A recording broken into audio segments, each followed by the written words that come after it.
Hey, gentlemen, I am here today with the living legend Ice White, the founder of Game Global. His YouTube channel has been blowing up recently because he started to interview and do debates with dating coaches from all around the world. And today he's on the other side. I'm going to interview Ice and I'm going to ask him about his journey and his story as a coach and what he learned from conducting hundreds of interviews with PUAs and dating coaches from all around the world. Ice, do you just want to introduce yourself a little bit, your backstory, what's going on in your life, what's happened in the last 10 years, and tell us a little bit about yourself to introduce yourself. Damn, where do I start? That's a pretty big question. Okay, let's give like a brief version. Um, yeah, well, like in the last few years, I wouldn't say it was hundreds of interviews. What it is like hundreds of questions that I have collected over the years, from the Game Global community, from the seduction community in general. And I compile those questions, whether it's a question for, let's say, Ross Jeffries or Michael Sartain or whoever, even if it's a question for Owen Cook. If I ever get those people on camera in front of me, I will ask those questions until I run out, basically. So it's this thing where I'm just brutally maximalist with this kind of stuff.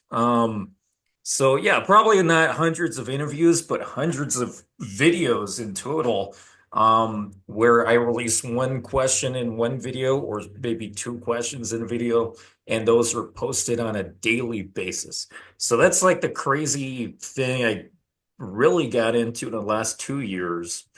But way back when I first started, I was actually a natural before I knew game, before I knew anything about the game or anything. So how I was actually introduced to the game in general was someone was talking about this weird book called The Game by Neil Strauss, nearly 10 years ago. And I was just eavesdropping on these guys talking about this book. It was just one guy talking to a nerd. Both of them were nerds, but it was going straight over the other guy's head.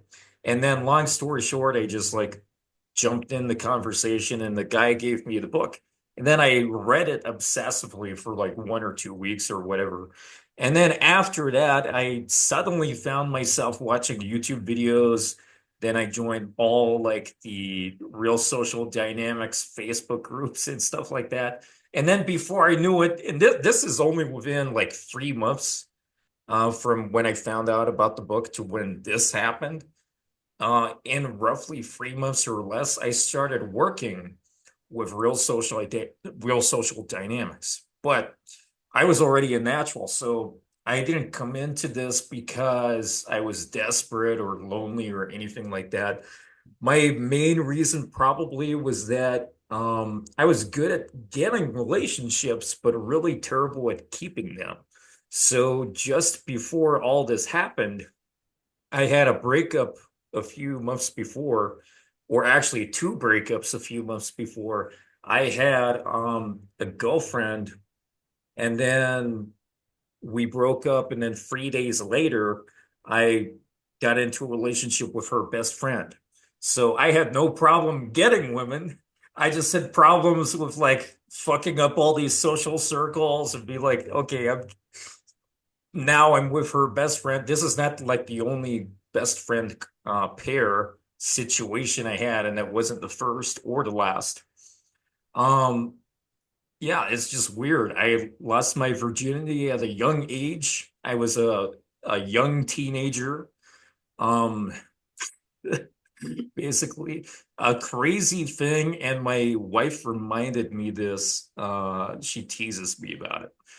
My wife would say, "Oh my God, when you were like 14 or something, you would bring two bags to high school because you on Fridays because you would use one bag for staying at your girlfriend's house over the weekend." I was in high school and my girlfriend at the time was in college. She was about 2 years older than me. So I was like the only fucking guy in high school who had a girlfriend, or like there were maybe one or two others, but I was the only one with an older one and the only one coming in with two bags every Friday because one of them was my sleepover bag for all the fun times we were having on the weekends because I would stay at her place. Sometimes the whole weekend or one night or whatever. So I'm like the radical opposite of a lot of guys who got into game because I see a lot of guys like get introduced to this stuff and they have no idea about women at all. I met guys like even just over a year ago who didn't even lose their virginity until they were like 36. And that's just alien to me because uh I was barely a teenager and I was just so used to my version of normal was just my version of normal. I just did not understand the struggles of other guys. But anyway, when I did get into this stuff, I suddenly found myself working with RSD Max back in 2016. And then after that, I think it was Luke and then Ozzy. Those were the first free. In the first two cases, I was doing some marketing stuff and like producing memes and whatever, nothing too crazy. But I would also then soon find myself hosting events with the RSD instructors. And over the next 2 years or so, I ended up hosting events and working with to whatever extent with pretty much every coach that was part of Real Social Dynamics, apart from maybe the only ones I didn't work with were Julian Blanc and Owen Cook. Aside from that, I worked with Derek, I worked with Maze, I worked with Luke, Max, Madison, Ozzy, Jeffy. Can't remember the rest, but yeah, it was like crazy times. But that's where things were getting more fun, I suppose. I had no problem getting women, but it was just consistency that I was looking for and extension of relationships. And fast forward to now, a lot has happened in the last few years, but now I'm a married man. Why the fuck is a married man who has a 4-year-old daughter, by the way, in game still, or like managing the community and doing all these interviews? To be honest, I don't fucking know, but I'm just fucking around. But I'll get into that maybe later, depending on the kind of questions thrown at me. But I'm I my message here, I suppose, is that a lot of guys come into this wanting a relationship, just like I did, and dating around. That's okay, of course. You can have your fun and whatever, but it's completely unrealistic for most guys to be like, I'm gonna pimp until I'm 100 years old and never get married. If you put a twist on what you think the seduction journey is in terms of I need to be this version of an alpha male or whatever who never gets married, who's toxic towards women or whatever, that's probably not the version of you that you're actually looking for. So that's kind of part of my message in this, but I hold my horses now. Yes. Okay, great. I also think that at one point there's just a biological clock ticking in man that we want to make babies, that we want to settle down with a woman. I am still not sure if when you're in a relationship or when you're married, that your sex drive is going to go away, that you just don't want to date any other woman anymore, right? But I think we have this innate drive that we want to reproduce and that we want to make babies at one point. So, what would you say? What changed for you in your lifestyle since you have a daughter or since you're married? But I think also friends of mine who now have a daughter or have children, they feel more responsible towards their goals and they feel more of a drive to provide for their family. What do you think? Well, what's your thoughts on this? Yeah, it's like totally normal to have your own dreams and whatever, but a lot of people are genuinely family people. Some people never even had a family, so that's the weird thing. I'm not kind of used to that perspective because yeah, people just have these different circumstances. But my wife is from Peru, and when I first came to Peru, I got to learn what family kind of means because like where I'm from, family is taken kind of less seriously. A lot of my friends had parents who got divorced, and some people in maybe not like the people I knew, but some people don't even know who their parents are, and that's kind of scary too. I had friends who were adopted, all kinds of different circumstances, I guess. But yeah, a lot of people just want to have a family. That's okay. That's not anti-masculine. That's not non-masculine.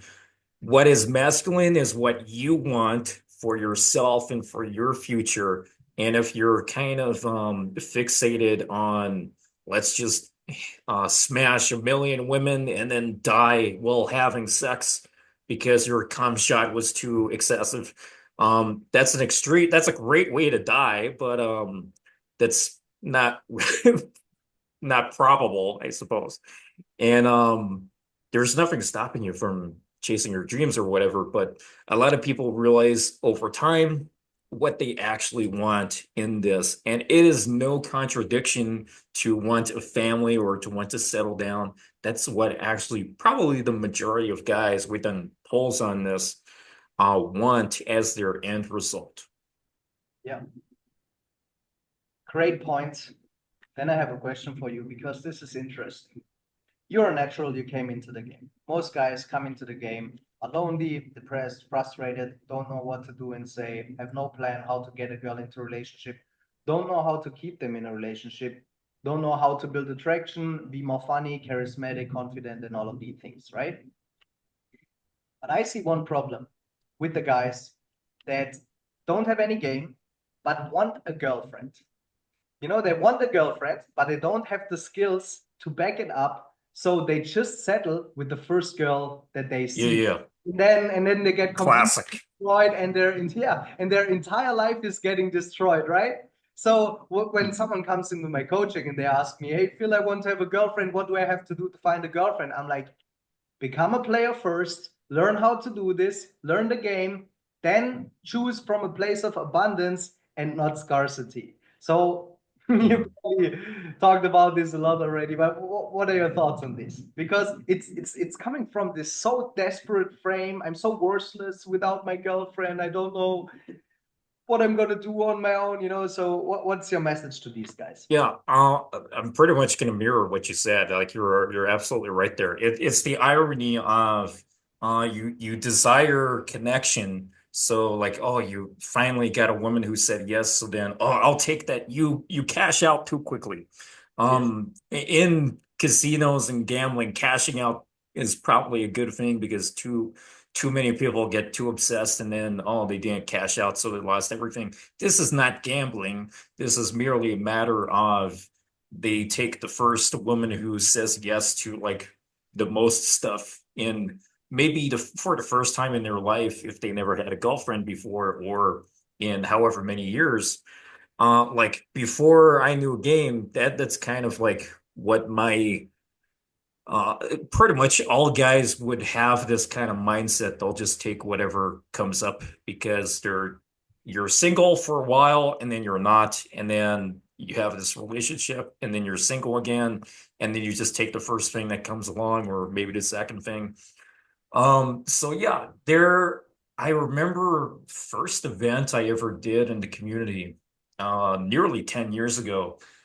I remember one guy who said he did this kind of challenge where he would do game, but he would reject every woman and purposefully not have sex. He would cock block himself on purpose as a challenge.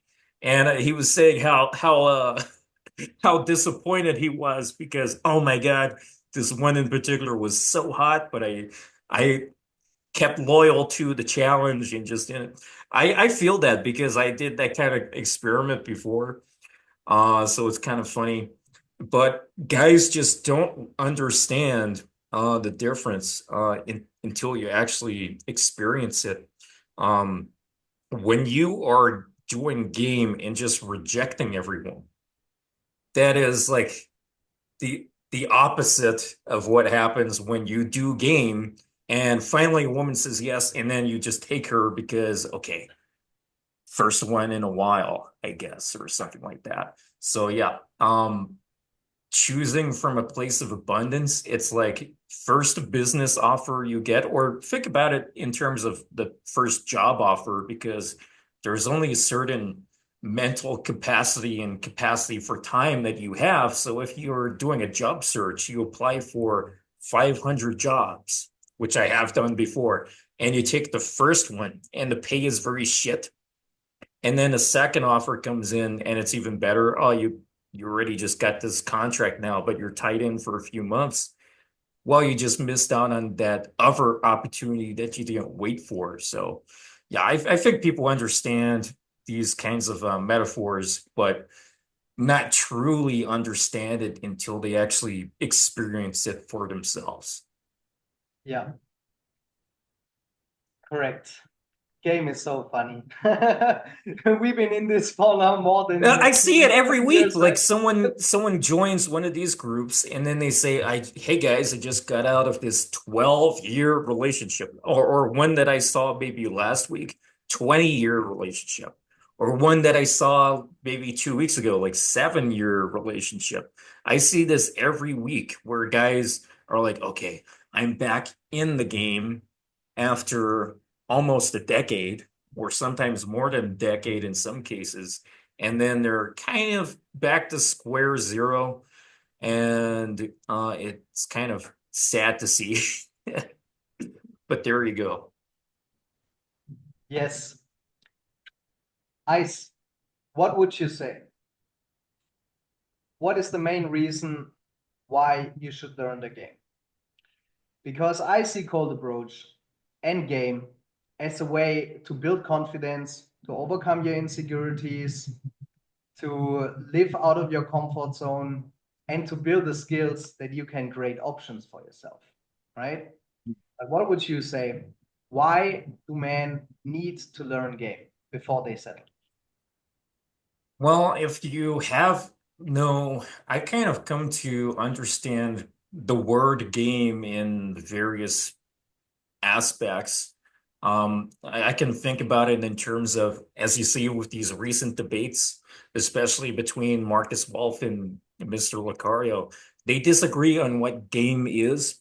One side, according to how I think about it, one side believes it's influence and the other believes it's acceptance. So Mr. Lucario, he wants cooperation. He just wants a woman to say yes rather than like actually what we would say game her, influence her.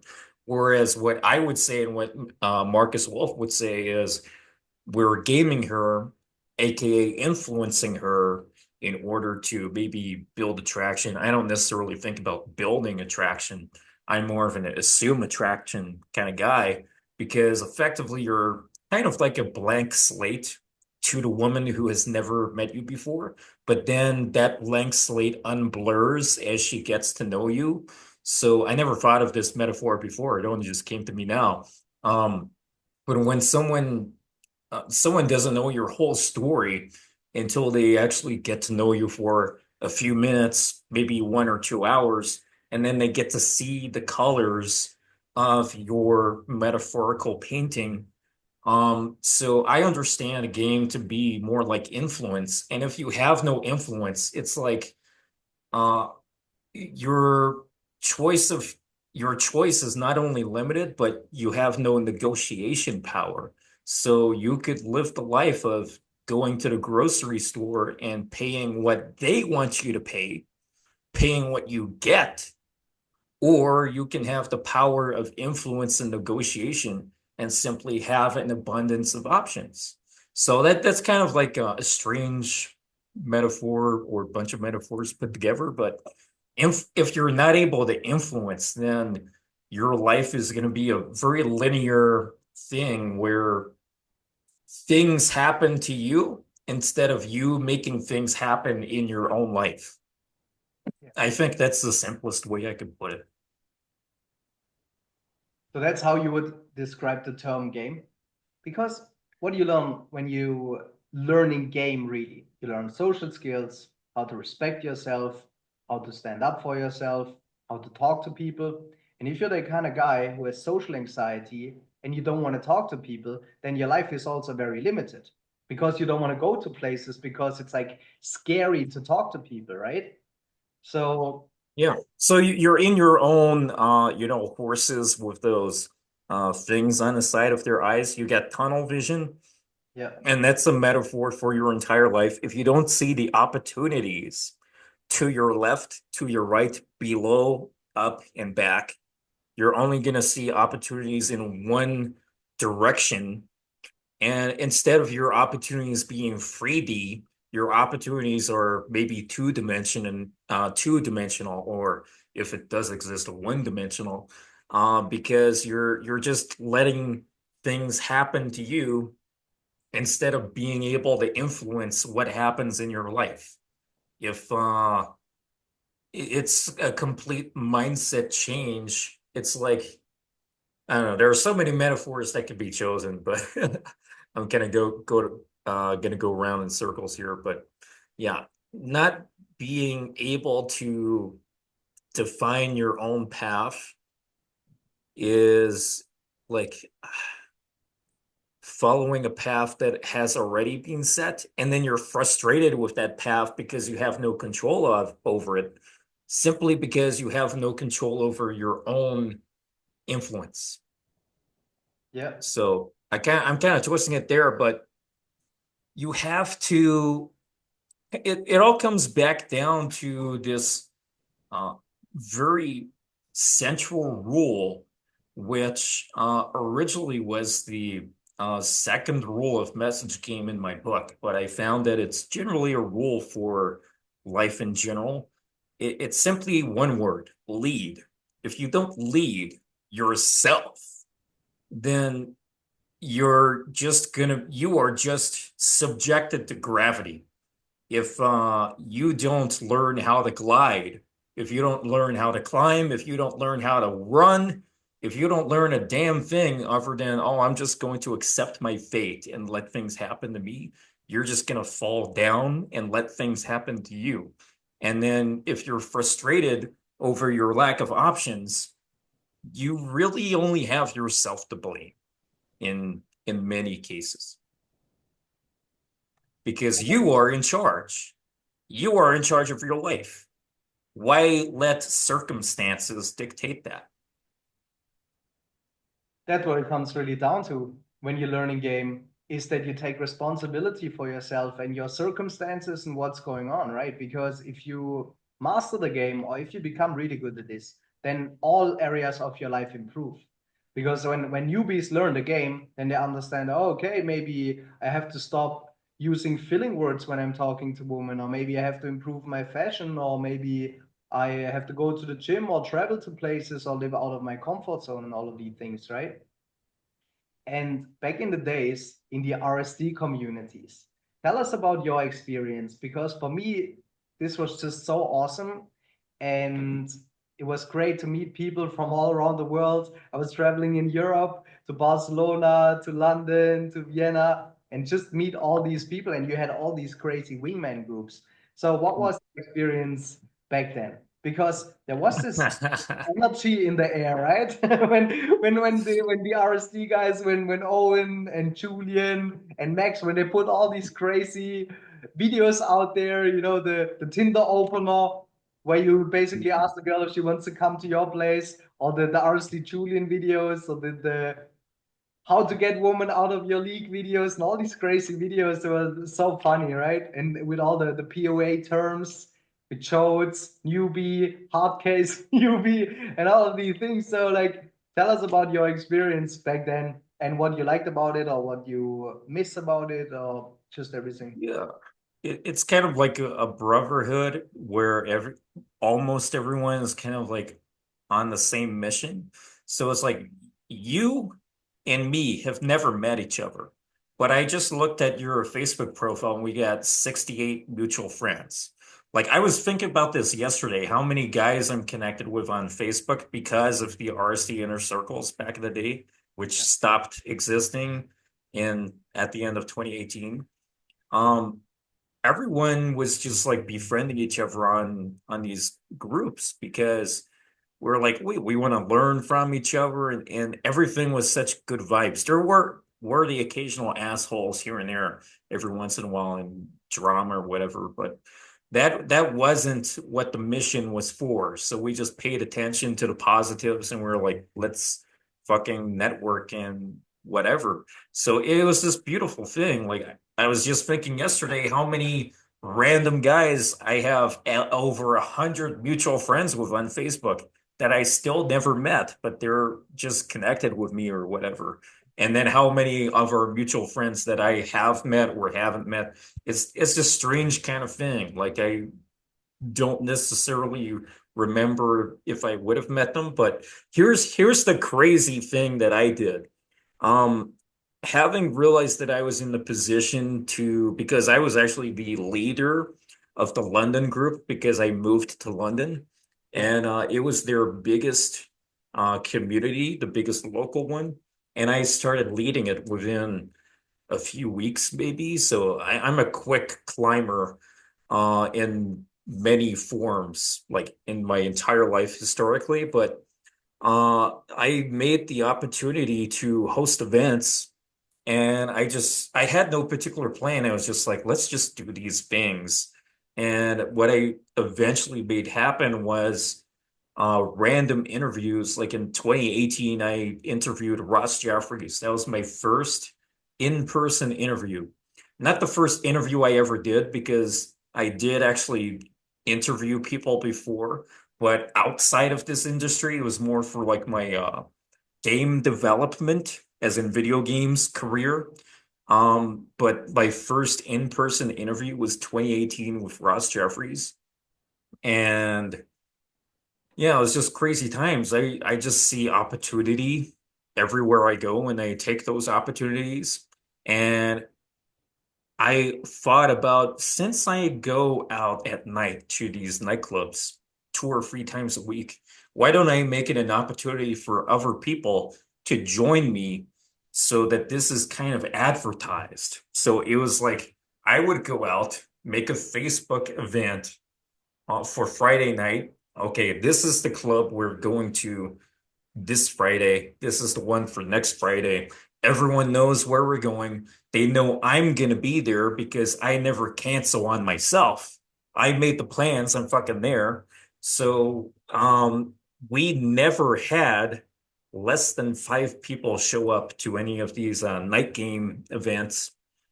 And maybe once or twice we had 25 people just like roaming around the club. It was fucking ridiculous. But there were times where even Todd was there. At the time, RSD Todd, now he's known as Todd V on YouTube. He showed up maybe at least twice to these things because people were just going where I was going. But these guys were the instructors. So the instructors were following my kind of agenda, I suppose you could say, like which club to go at and stuff like that. Because I was the guy at the top of this local pyramid, um, I called the shots and had the influence to make things happen so that every night we go to these particular places. Eventually, I just made it so we go to the same fucking place over and over again because it was too good. It wasn't one of these shit nightclubs. It was this massive one with a capacity of like 1,200 or something. And the place was just gigantic and such a great format and symmetrical and whatever. And it had the perfect dance floor, balconies, smoking area kind of thing.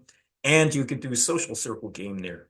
So guys got to see me go from just being the guy who is like, oh, I don't know what to do on this dance floor, to being the guy who can stay in one spot in the smoking area for 2 hours straight without moving, just talking, to the guy who's suddenly backstage because he networked with the entire club and the people who are running the whole place. So I got to climb that ladder too, the club itself. So it was this funny thing where these guys would see me on stage and they would be like, "Oh, I want to do that." So I don't know, it's this kind of funny thing. That's where I really got into the social circle game kind of side. But for me, it was simply a matter of just having this hub of nightlife and doing that on a consistent basis. And naturally a person who doesn't talk much. So you might notice now, like my voice is about to fuck up and whatever. Um, my voice is naturally very weak.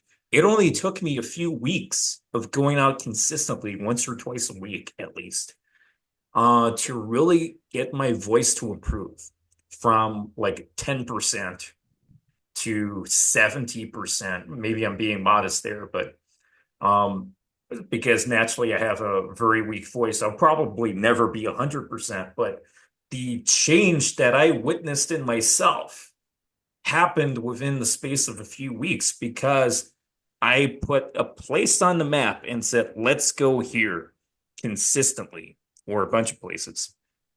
And that was our training arena. That's like how we saw it at the time. We go here every week, consistency, and then we see what happens. And I got to see my own improvement.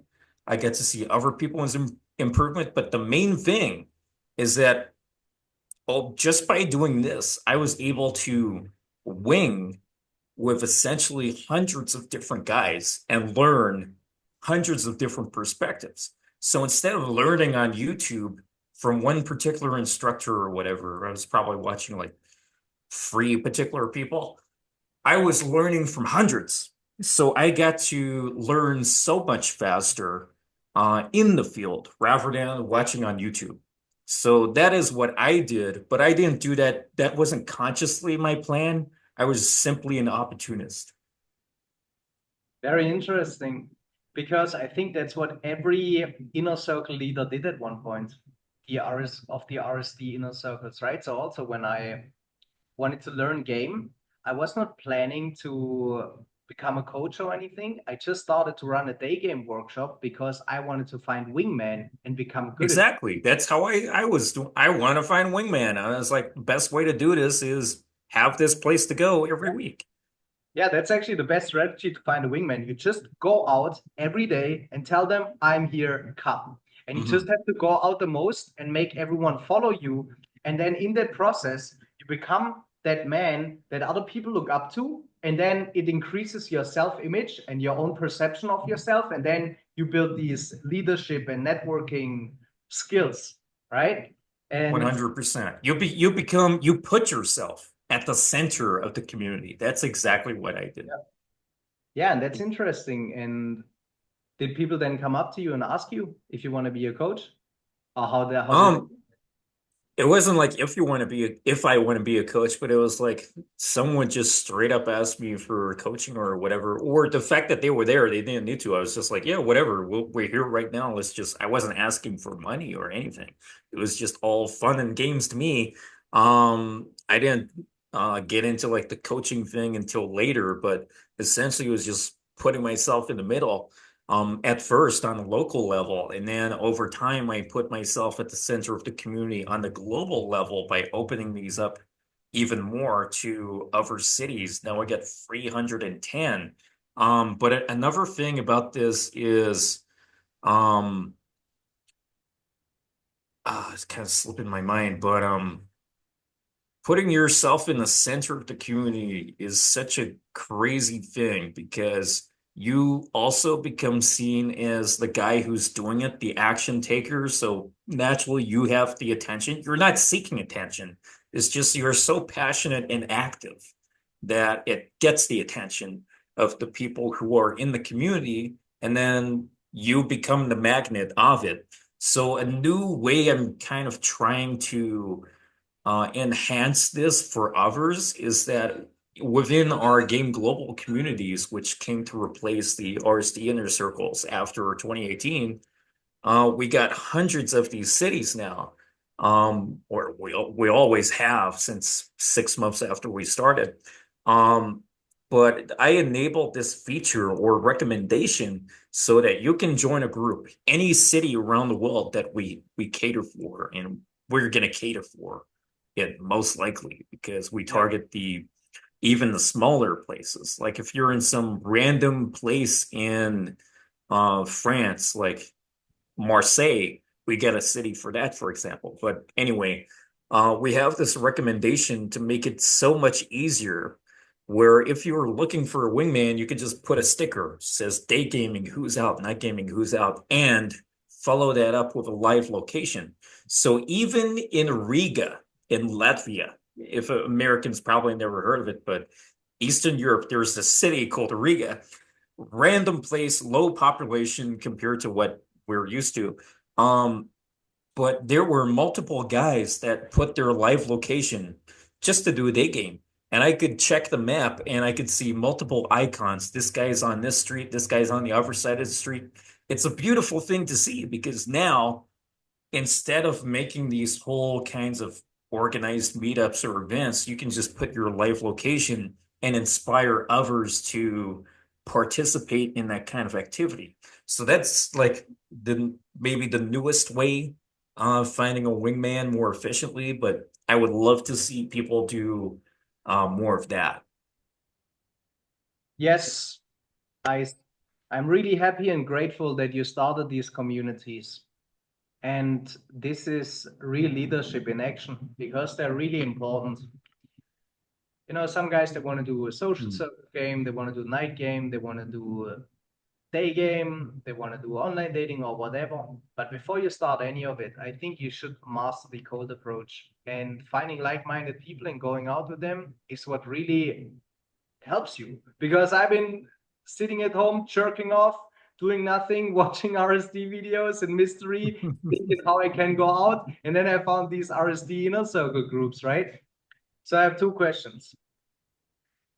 First of all, what happened to the RSD inner circle groups? And then when and why did you start the game global groups? Because they're gold and they're fantastic. And I'm really thankful that you started those. I tell my clients sometimes, hey, go in these groups and just connect with guys and wingman.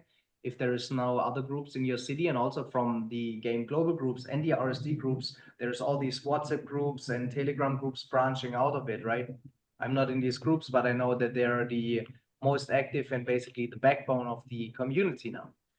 Yeah, exactly. Great question. So, first question, what happened to RSD's groups? At the end of 2018, I think it was September or October, probably October. The RSD Euro Summit was happening, and I was hosting that with the instructors. Derek was there, Brandon Carter was there, Maze was there, Ozzy, and whoever else. And it was this big 4 day event, roughly. And yeah, everyone was excited. Then some guy in the company, in the administrative side of RSD, wanted to have a meeting with me before this thing started and pulled me into this like private room in the hotel and said, "We want you to produce videos for RSD." They were essentially giving me the opportunities of an instructor, basically. They would have my videos on the website and everything. It was such like big news. I was like, damn, that's pretty cool. And then days later, it was just after the event, it was just kind of radio silence from the whole company in general, not at me, but for everyone. And then people started to notice that they got kicked out of the groups or you couldn't post in them anymore. So people were being kicked out of a bunch of them, and I'm still in some of them, which they didn't bother kicking people out of. But they shut down all activity there, so you can't even post or anything. So the reason they did that, I'm not entirely sure. I heard all kinds of different reasons from different people. Um, Maybe a year after that, RSD took down their own videos and maybe deleted some of their own channels. And then I had a dispute with RSD because they tried to put false copyright strikes on my videos. And one of them was a video promoting their event, which they specifically asked me to do. So I was like, why are you punishing me for working for you? It makes no sense. And it wasn't Owen who was doing this, or it was just some random person in the company. So I came to realize after doing interviews in the last 2 years, especially with the former instructors, that the organization of the company was just terrible. Like, for example, what Alex said, who now runs 4 Week Natural, he quit maybe 11 years ago. He said that they had a tour manager who would book flights and he needed to go from New York to Australia or something like that. So the person booking the flights tried to book the flights so that he would go north from wherever he was going from, go over the North Pole, and then suddenly teleport to the South Pole, and then you can go to Australia from there. So he was like trying to book a flight to Alaska and then Alaska to Sydney. That's not how it fucking works. It's not a video game. You got to go down the fucking Earth, not teleport to the other side. The North Pole and the South Pole are different. So it was like these kind of stupid idiots they put in position had no idea what they were doing. So then I started to understand, okay, the organization was terrible. It was nothing to do with Owen or anything like that. It was just structural problems in their organization. And people could see I really loved RSD back then. I was nothing but supportive for it, but I was aware of criticism saying they were not really organized or whatever. So yeah, they ceased to exist. Not in 2018, but after 2019, maybe. And then some of the same guys, Owen, Julian, Madison, and Jeffy, they still work together, but it's not RSD, it's SMC, Self Mastery Co., and it's more self-helpy and whatever. And they've been mentioning this for years. Um, but yeah, those groups disappeared in 2018. And then at the beginning of 2019, I was in the position to um, really solve that on a global level. People were looking to me to do something because I was very active and I had control of the biggest local group that they had. So I already had like the WhatsApp group and whatever. And then we moved it to Telegram. And we already had like 1,000 members. So we had a super solid numbers to start with. So London then became Barcelona, New York, Los Angeles, Las Vegas, Moscow, and several other cities. And then it really expanded to include Berlin. And then it just got out of hand from there. And now we have 310 fucking cities. And it just got completely out of control. So yeah, it was basically if I could do this for one city, why should I stop there? Because what I was seeing was other former leaders of the groups would have their own ones. Like I was seeing this with New York and Germany, for example. They would have their little WhatsApp group, which would be nothing compared to my group because mine was bigger. There, I had a lot of ego back then and trying to grow these and whatever, but the mistakes the other guys were making was the lack of connectivity and accessibility. They they had like their own little German group or American group, and they wouldn't let people in, or they would be annoying to people and people would leave, or they would just turn it into a cryptocurrency group, and then everyone's like, why the fuck am I here and shit like that. The organization was terrible for every group that I was seeing, apart from a few groups in like maybe one in Texas, one in Germany. Um, but still, they did not have the numbers that I had or the expansion. I was the only person that was actually focused on providing access to people all over the world. I was opening up groups while other people were just hogging their own groups and not doing anything with it. I was like, if I move city, which is not new to me, I want to be able to do game in Paris and just enter the group, not like connect to some random French guy who doesn't know English and then deal with him. And then, hey, can you slide me the invite link or whatever? And then provide your phone number, and the person fucks it up because they don't understand your phone number is different. It was highly inefficient, and inefficiency annoys me. I might as well be a fucking German. I am just so annoyed by lack of organization that I just had to do it myself. So I had this crazy obsession with putting my fingers in all the pies and growing every location all at the same time because we were no longer one city or a bunch of random cities. We were where everyone should go.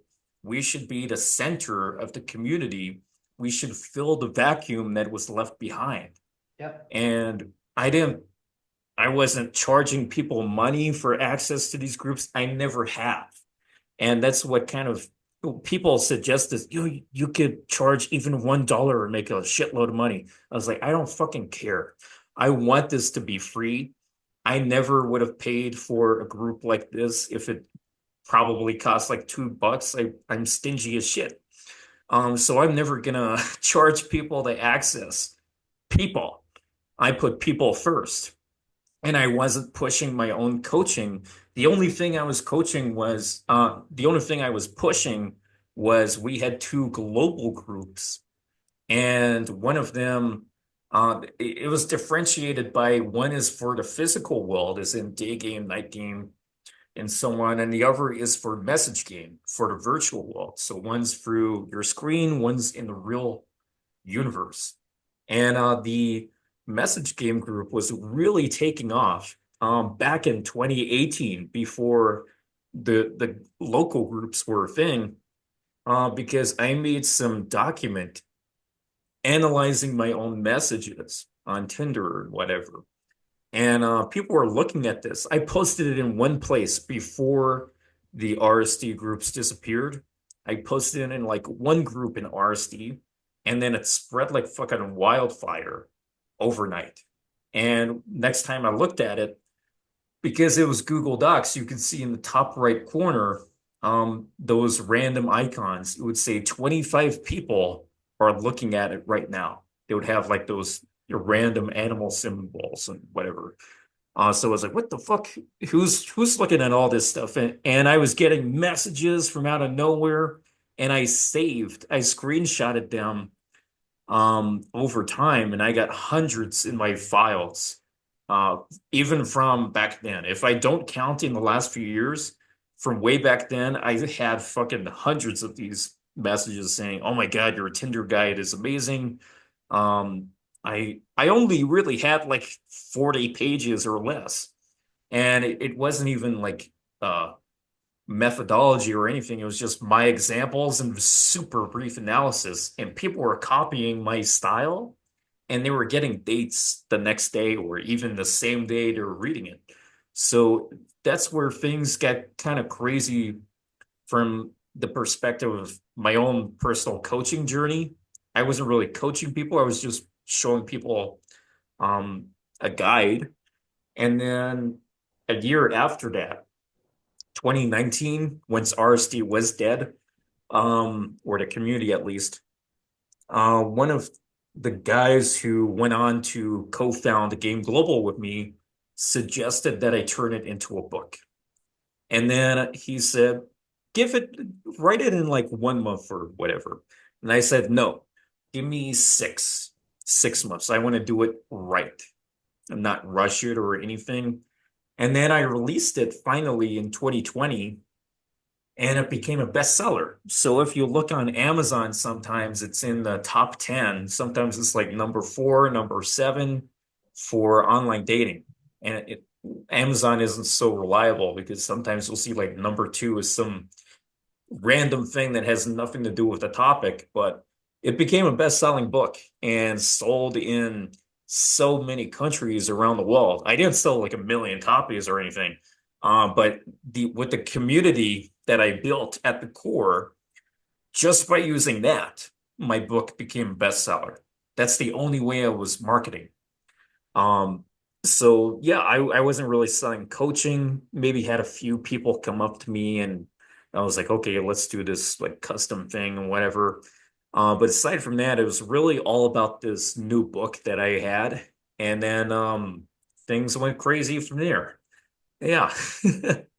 It's a Fantastic. long story, I guess, but I came up with this entire school of thought for how to message women on Tinder or just in general. And people started following it, and we get thousands of members in the first year. So it was this working formula, something that I'm good at. I'm good at a lot of things, but this was like a great sign of something for the future. And that's now shaping my career over the last few years and for the future. Now it is pretty much my entire career, all of these things that I do. So it's a funny thing. I came up with this methodology, these rules. People followed them. They got dates. We got crazy reviews on Amazon saying, "Oh my God, I got laid for the first time in 2 years" and stuff like that. So it was like my advice in this random field that I like works for so many people, and people were loving it. And the practical advice that I was giving was just really respected. How did you come up with the game global? GG, good game. Because of how Well, it works, or how did you come up with that name? so that one's a bit more simple than you might think. There wasn't a lot of thought that really went into it. It was merely my other two co-founders, Joe and Kieran. Yeah. They had their own group called Global Alpha Males, and that was GAM. So it was like, damn it, you are missing an E, and then it would just be GAME, game. And then because it would be global alpha males and then whatever the fuck the E is, I was like, if it's like a 4 word name, then that's too long. So let's just call it Game Global because I was like, global is good, but we want this to be game. So then it just came up with Game Global. That was my idea. And rather than complicated and be like GAME, whatever the fuck the E is supposed to be, but when you really look at the stuff that has happened in the last few years, it makes so much sense. It's like I remember Owen talking about this when they named Real Social Dynamics. Instead of being too specific, they wanted to um, like it's not real seduction dynamics, for example. They could do more than just seduction. Whereas Game Global, it's not just about seduction, let's say. We could do financial advice, not necessarily, but financial game, money game, I guess you could say, networking game, whatever kind of aspect of life that could kind of be compared to in the form of a game, relationship game, for example. So it makes a lot of sense, and it really reflects the what we did at first with the entire expansion of the groups because we really are global. And especially looking at the last few debates, the people who disagree on what game means, one side they have more this history that game comes from pimps, and the other side it's pickup artist terminology and stuff like that. Well, they disagree on a lot of stuff. Both of them refer to their thing as game. And because we're hosting a debate, people on either side, although I'm originally from one side, they all agree on the name Game Global because I'm bringing all the game together. So it's this funny thing that turns out to make more sense over time. Yeah. I made a good choice. Fantastic. Yeah, that was my goal back then. Meet Mystery. When I started game, I thought if Mystery is walking around, that there will be like 12 women walking behind him. And then I start going out and getting rejected so many times. I'm like, oh shit, this is actually really hard. So Yeah. without the community, I would have never get any girls. Mm. Because you ultimately get to see examples of things. It's like imagine try to be a movie director having never seen a movie. How the fuck are you gonna make a movie if you never even seen what a movie actually is? Like the people who get into movie directing are people who love movies. They have seen many examples. The more examples of something you see, the more you're going to understand it. But then there's, actually doing it. That's the practical side. Yeah, and that's where most guys fail, I think. They just never take enough action to get good at this and to get to a point where you actually kind of mastered it, right? You know this. When you master the game, Mm. then you don't worry about game anymore. When you know how to get girls, you don't worry how to get girls anymore. And then you think, okay, I mastered this now, I understand it. So let's go and try to make some money, or let's go to the gym or improve other areas of your life, right? But the problem is Mm.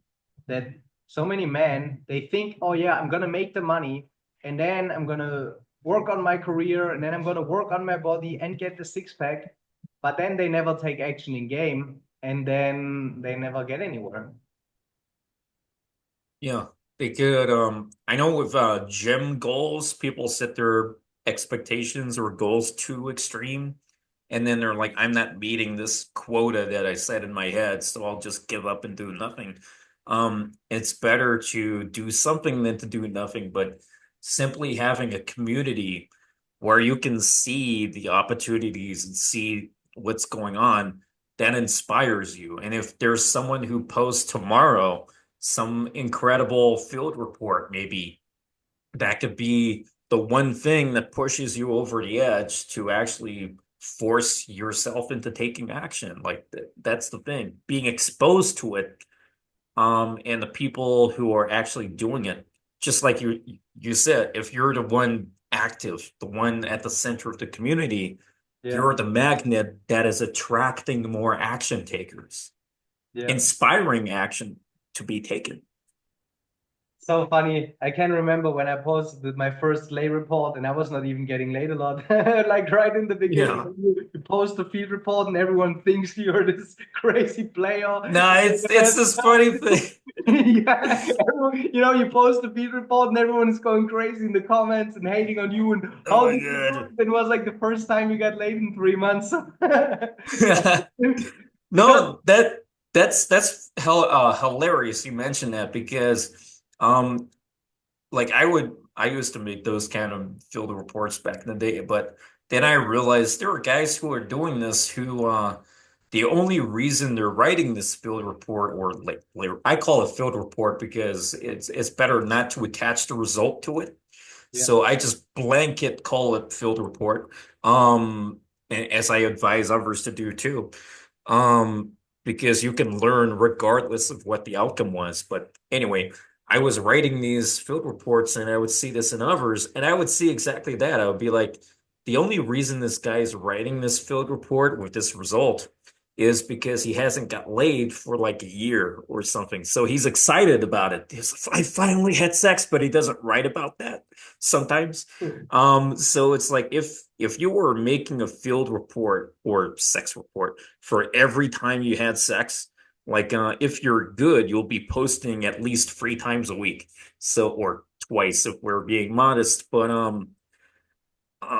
obviously nobody was making 4 per week or anything like that where the result was specifically sex. So it was like the guys who are getting laid the most aren't making field reports every time their penis enters a new vagina. So it's more of this newbie thing, or essentially that's how I was seeing it years ago. yeah, good stuff, good stuff. What do you think? What changed in the last, let's say, 10 years in the game? Or let's say after RSD. In the world, Yeah. many things have been going on. Politics, the lockdowns, all the crazy Oh, fuck. stuff that happened. Man got kind of so weak. Like so many men are like so weak. And Yeah. yeah, what do you think? What's going on? Well, there have always been weak men. It's nothing new. It's just that we're seeing, we have been in the age of information for at least 25 years now. Um, we just see more information on everything. Suddenly we're aware of this, like, I hate to say the word. I never said this word with my voice before, but cucking and stuff like. I was happy when I didn't know what the fuck that was. That is disgusting to me. I just cannot imagine the reality where that a respectable man does that kind of thing. How fucking gross. It was better not knowing this kind of stuff, that kind of stuff. But yeah, the stuff you see these days, it's kind of like there's the bias of you being exposed to more information. We are exposed to more information in one day than the average person, than any person was in their entire lifetime 300 years ago. So because of the news and oh, we open Facebook and suddenly, oh, there was something going on in Ukraine or whatever. And then 300 years ago, I don't know what a Ukraine is. Like you never heard of these, like you don't even know what the map of the world looked like more than 500 years ago. It wasn't until after 1492. Now I'm getting too much into history, but yeah, there's the bias of information. But aside from that, it's one thing I'm doing right now is the second edition of my book, The Message Game, and a few things that have changed. And the first edition was only released 5 years ago. 5 years and 7 days ago. But in the last 5 years and 7 days, suddenly there's OnlyFans, and a bunch of other things, TikTok and whatever. So TikTok, for example, maybe that's being banned in some countries, but what that's doing to, even if you think about kids, I have a kid myself, even in adults, it's kind of fucking up people's brains by making weakening people's focus and attention spans. There's a lot of addictiveness in this. So one of the main things essentially is it's not the fucking 90s anymore. So you have to have, there are two types of presence in game. This is what I say. There's physical presence and there's virtual presence. Us doing this internet interview right now, that's a virtual presence. We have never met before. Because of our virtual presence in each other's lives, despite the fact that we never met, we're aware of each other and other people will be aware of this interview happening. But without that, you won't have that virtual presence. So if you had no Instagram profile, you had no Facebook profile, you had no YouTube channel, if you had no virtual presence, you would be missing out on potentially 50%. I don't want to attach numbers to things, but there are some guys who are like, I don't like Tinder. Tinder sucks, so I won't bother participating. That is a defeatist mindset, which will only hurt your virtual presence. So if you really want to have the maximum effect, you need to have a strong physical presence and a strong virtual presence. So easy examples of what a strong virtual presence could be would be an Instagram profile with a lot of followers. That's a very obvious one. In my case, it's 3 times larger than it was 3 months ago. So my Instagram is more powerful because I was actually working at it.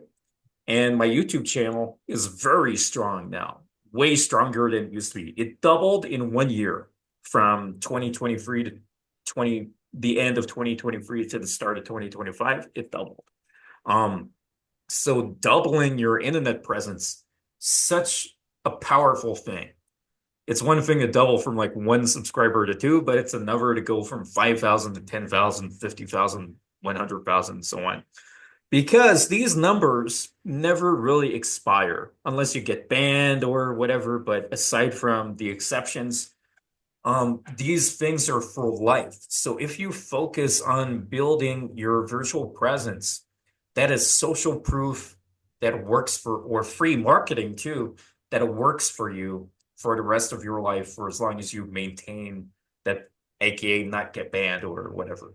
So me having, let's say, 100,000 subscribers on YouTube, for example, I'm not ever going to have 100,000 people unsubscribe.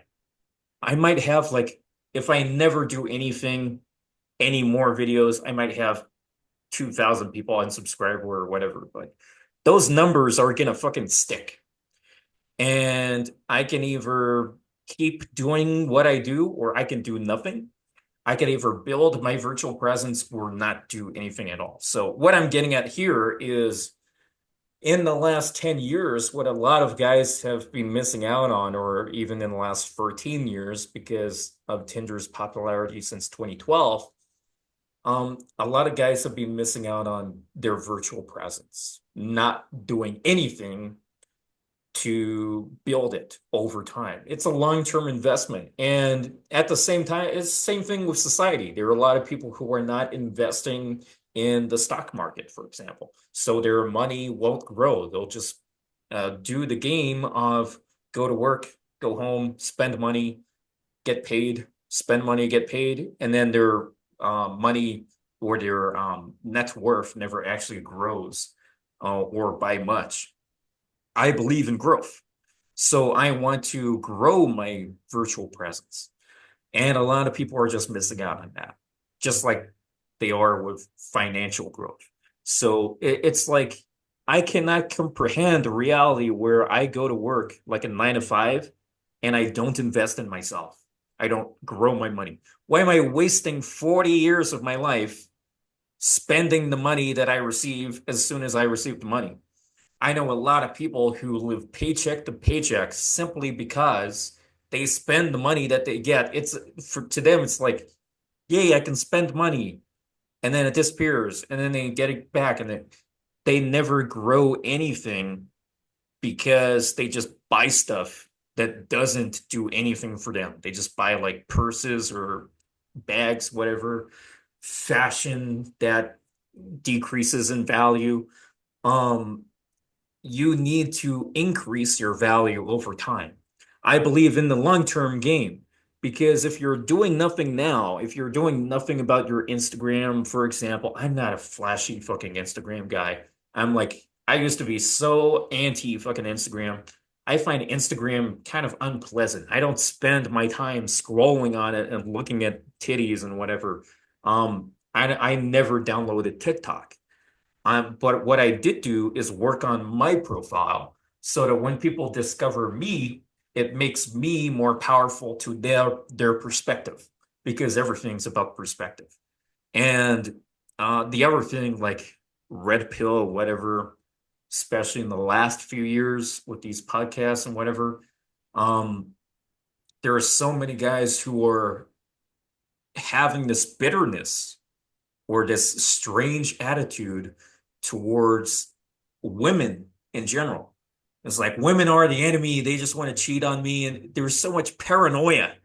It's like, what the They only fuck? want my Yes. money, Oh, guys. They only like huh? looks, money, and status. Oh no, LMS. They only like, and then the people who make these comments, they don't understand money. They don't have a profile picture, so you don't even know what they look like. And they got no status because their only status is being the hater on a YouTube channel. That's the only status they fucking have.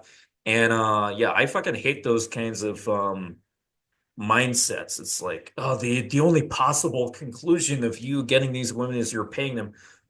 Actually, I'm a Jew. I don't spend money on women. I barely spend money on myself. I'm just focused on like buying equipment for YouTube and stuff like that. I don't fucking I have only ever bought a woman a drink once. Once. It was a shot, like $5 or something. She became my girlfriend that night. But aside from that, I have never spent like bought a drink for a woman. But um friends of mine from back in the day, I remember like bumping into them at night and they spent like $200 on drinks for a bunch of women. And they were going home alone. How sad. They were going home alone with me. I was also going home alone, so I just got in a taxi with this guy. But this was before I knew game. But these suckers would spend their money on drinks. Anyway, back to the point. Yeah, these attitudes are a pain in the ass. It's like I used to watch a little bit of whatever podcast, and these live streams are like 4 fucking hours long, and then eventually last year I was like, I don't even have time for this, and this isn't actually doing anything for me. It's just a bunch of arguments and shit like that. A few interesting debates, if you really care about that stuff. But okay, so what? It lacks the practicality. I'm a very pragmatic person. Michael Sartain said red pill is defense, pickup is offense. I'm an offense guy. When I'm playing a video game, let's take Call of Duty, for example, I'm not defending the flag. I'm taking their fucking flag. That's my personality. So I'm more of that type of person. I'm an attacker. I'm on the offense. Yeah. So as an opportunist, I could never possibly just sit there, watch these fucking podcasts and be like, oh my God, these women, how dare they divorce people that they don't fall in love with anymore? Oh, let me cry in the fucking comments or whatever. Um, if you are leaving comments like this, I don't imagine how boring your life is. We see a lot of weird comments almost every day at this point on our channel. Because we got a wider audience now, but it's very sad to see because you're either doing something about it or you're not. Same thing for the virtual presence. You're either growing or you're fucking dying. I prefer to grow. And as for OnlyFans, same kind of thing. Like get hate on women for being opportunistic, recognizing the opportunity to make money. The reality is that the average, like on average, women aren't earning like $40,000. It's more like an extreme where they're getting 1 million per year or something. Um, but the only reason they're successful is because there are lots of fucking losers who keep paying them. That is your competition. Your competition is losers who pay to look at pictures of sometimes not even titties. I don't know what kind of content they have on there, but they're Cooking. paying money for Sometimes they're fucking cooking. photos. They're Yeah. paying money for to look at a fucking screen. I I cannot they're not even playing the fucking game. You have less competition. Um I'm not necessarily going to say there's less competition than before or there's more or it's worse, it's better, but I would say if anything you should have an optimistic view on whatever change is happening. So people might say dating is worse, oh, paranoia, oh, red pill, whatever, oh, scary, looks money status and all this shit. OnlyFans. What I see is opportunity. I'm a pessimist. I'm looking for the good stuff. And if some, I'm not going to be too extreme with my language here. If some fucking morons are spending their money on women they never met to look at pictures of them doing whatever the fuck they're doing. I imagine sometimes they're not even naked or whatever. Like even so, it just it's fucking pointless. There's this website you could go to for free, but I wouldn't spend my life there. My life is right here. So yeah, you're while some people are distracted on their phones, you have the opportunity to do the opposite of what the losers are doing. And Yeah. whatever that may be, you can choose to pay to look at photos, or you can actually meet people in the real fucking world or use Tinder and whatever. Whatever perspective, whatever type of game you play, as long as it suits you and you're not sucking up the women, that's good with me. Yes, that's right. If you think about it, what most men do, waking up, jerking off, looking at their phone, then smoking cigarettes, all weed, going to work to a job they don't like, after watch TV on Netflix, hate on comments on YouTube, don't do anything productive, don't do anything to get out of this situation. And then they hate on people who have money, who have girls, who are trying to improve themselves and bad talk them just because they don't do anything about their own life. Right? That's what I found. All the guys that are doing the game right and master the game to a certain extent, they increase their social status. They increase their social media presence. They just become better. And if you're one of these guys who doesn't even want to improve his Instagram or who is not good at taking photos, then it's your fault, right? Because even if you're doing cold approach these days, And I don't know what's your opinion, but I think the best strategy these days is cold approach, mastering it. So you're not a weirdo on a date and you know how to approach women and you can create options for yourself. Then Instagram. So you have to learn how to text. So building up your Instagram in a way. And then building a social circle and the brotherhood in the back end. So you're not a desperate guy and you can invite the girls that you meet online or offline and then bringing them into your world in your social circle. Because if you're a lonely weirdo and you you don't know what you're doing in life, then girls want to be invited into your lifestyle, right? Mhm. For example, what I do, I organize parties or model photo shootings or things like that, and I just invite girls, and then we take photos and have a lot of fun. And I would say it's not that they doing want to all be these things. invited to your lifestyle. It's they want to see understand what your lifestyle is. If your lifestyle is, I sit at home and masturbate to women on OnlyFans that I pay $50 per month or whatever, and never get to actually masturbate on their chest, like a normal person should, uh, then that's I just can't fucking comprehend that shit. Yeah. Anyway, cold approach. I have a kind of different perspective. So mine is kind of more like Ross Jeffries-esque about this. There's a lot of emphasis on day game and cold approach. For me, not so much because the way I think about this now is because when I first got into this, I wasn't really into the idea of cold approach. It's not to say I didn't do it. I did mess around with it, but I got more into night game, social circle game, and message game. Those were my things. So my message has become clearer over time, especially recently, to actually play the game that works for you, for your lifestyle. There are so many guys who never really get into cold approach because it's alien to them, which I do resonate with. Yes, like talking to random strangers on the street, that's not normal for most people. For me, I was a natural, so I didn't depend on learning cold approach. However, I did have that lack of talking to strangers kind of thing, or just being able to randomly have conversations out of nowhere. I understand that perspective. At the same time, um, more people need to understand the difference between the necessity of learning the skills of code approach Yes. and the true necessity of whether day game is the right thing for you.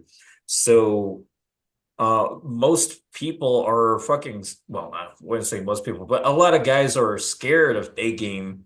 Some of them are scared of day game because it genuinely isn't the right thing for them. For them to learn the skills of day game, perfect.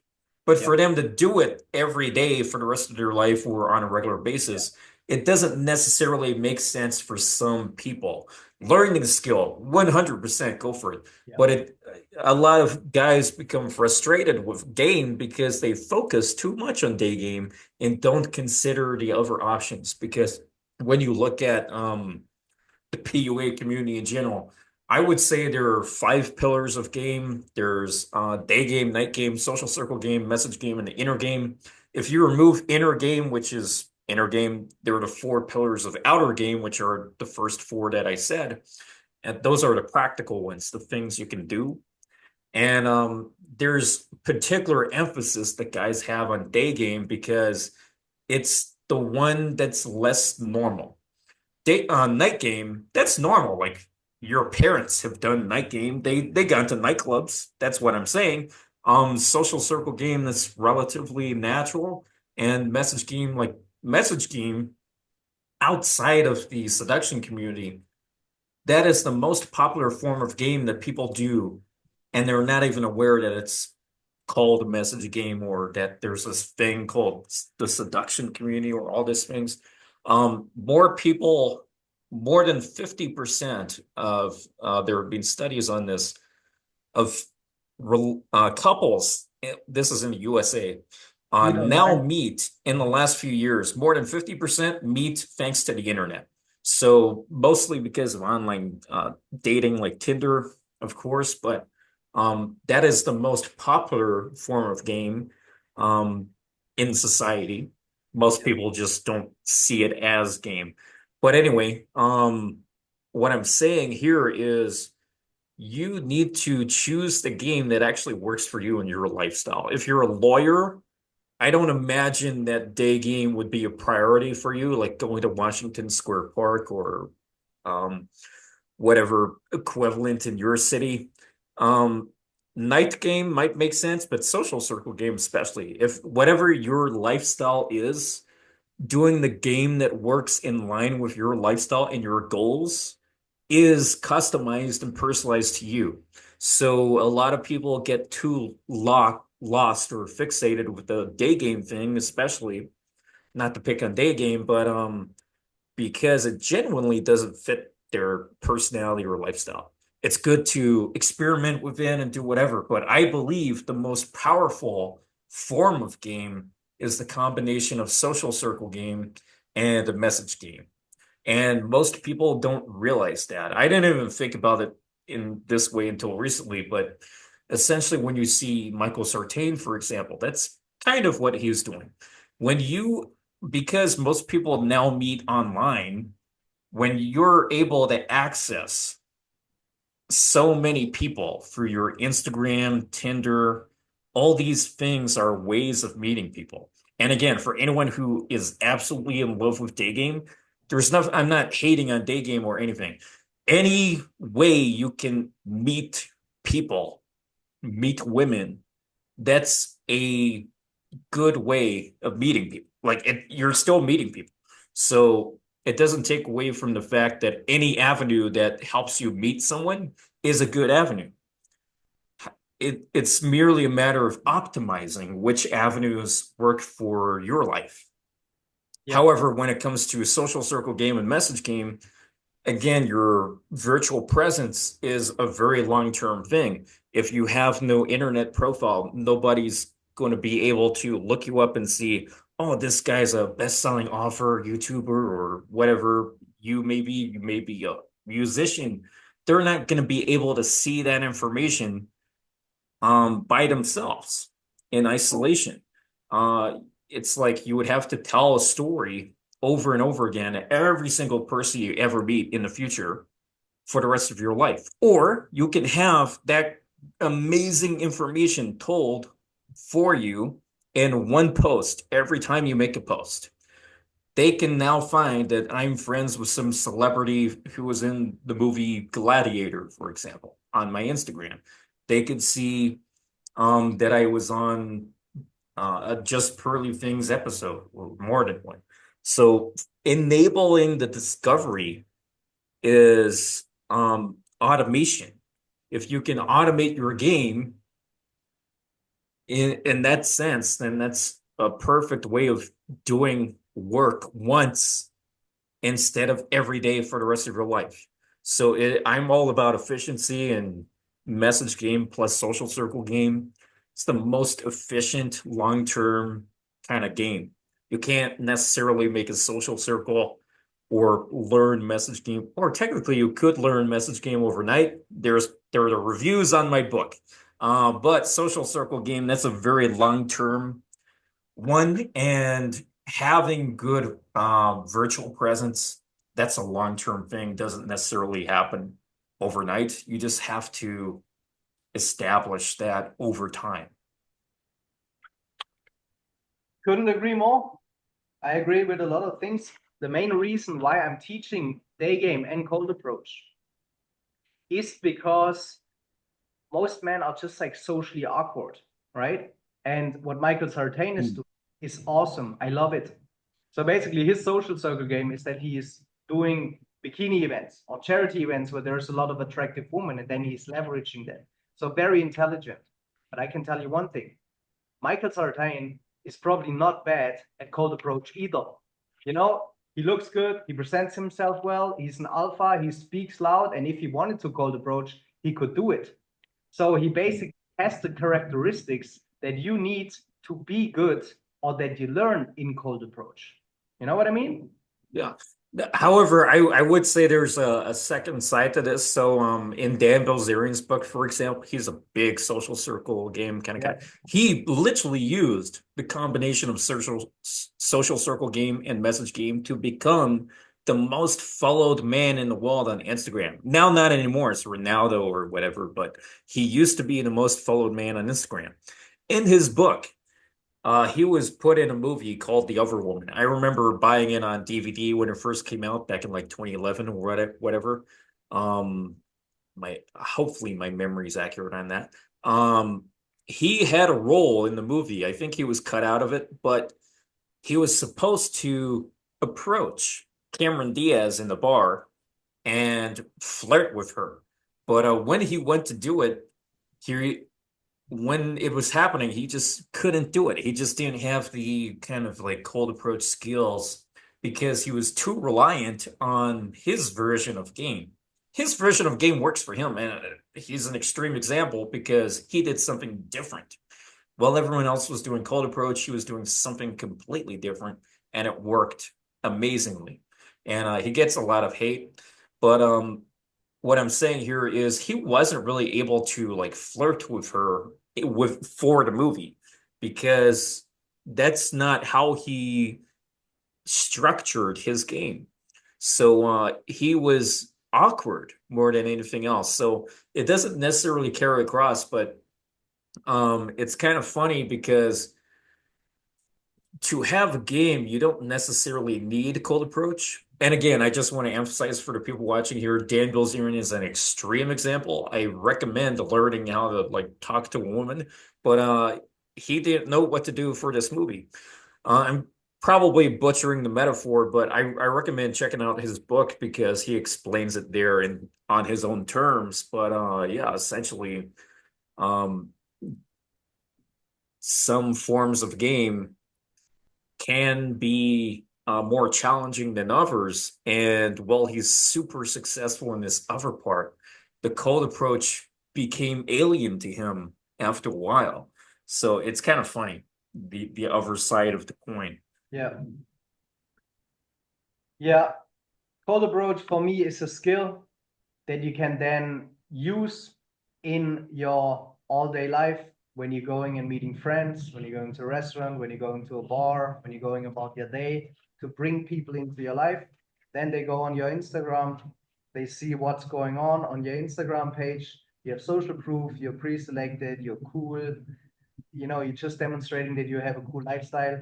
And then people are much more likely to see you because also girls don't necessarily want to give you their number anymore. They much rather exchange Instagram because it's much easier and then they see what kind of guy you are, right?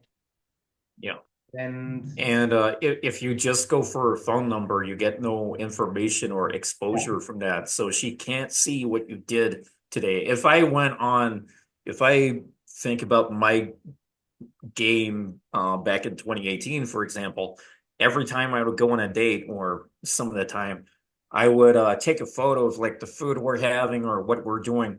I wouldn't put her face in it necessarily, but it will be obvious in my story that I'm not dining alone.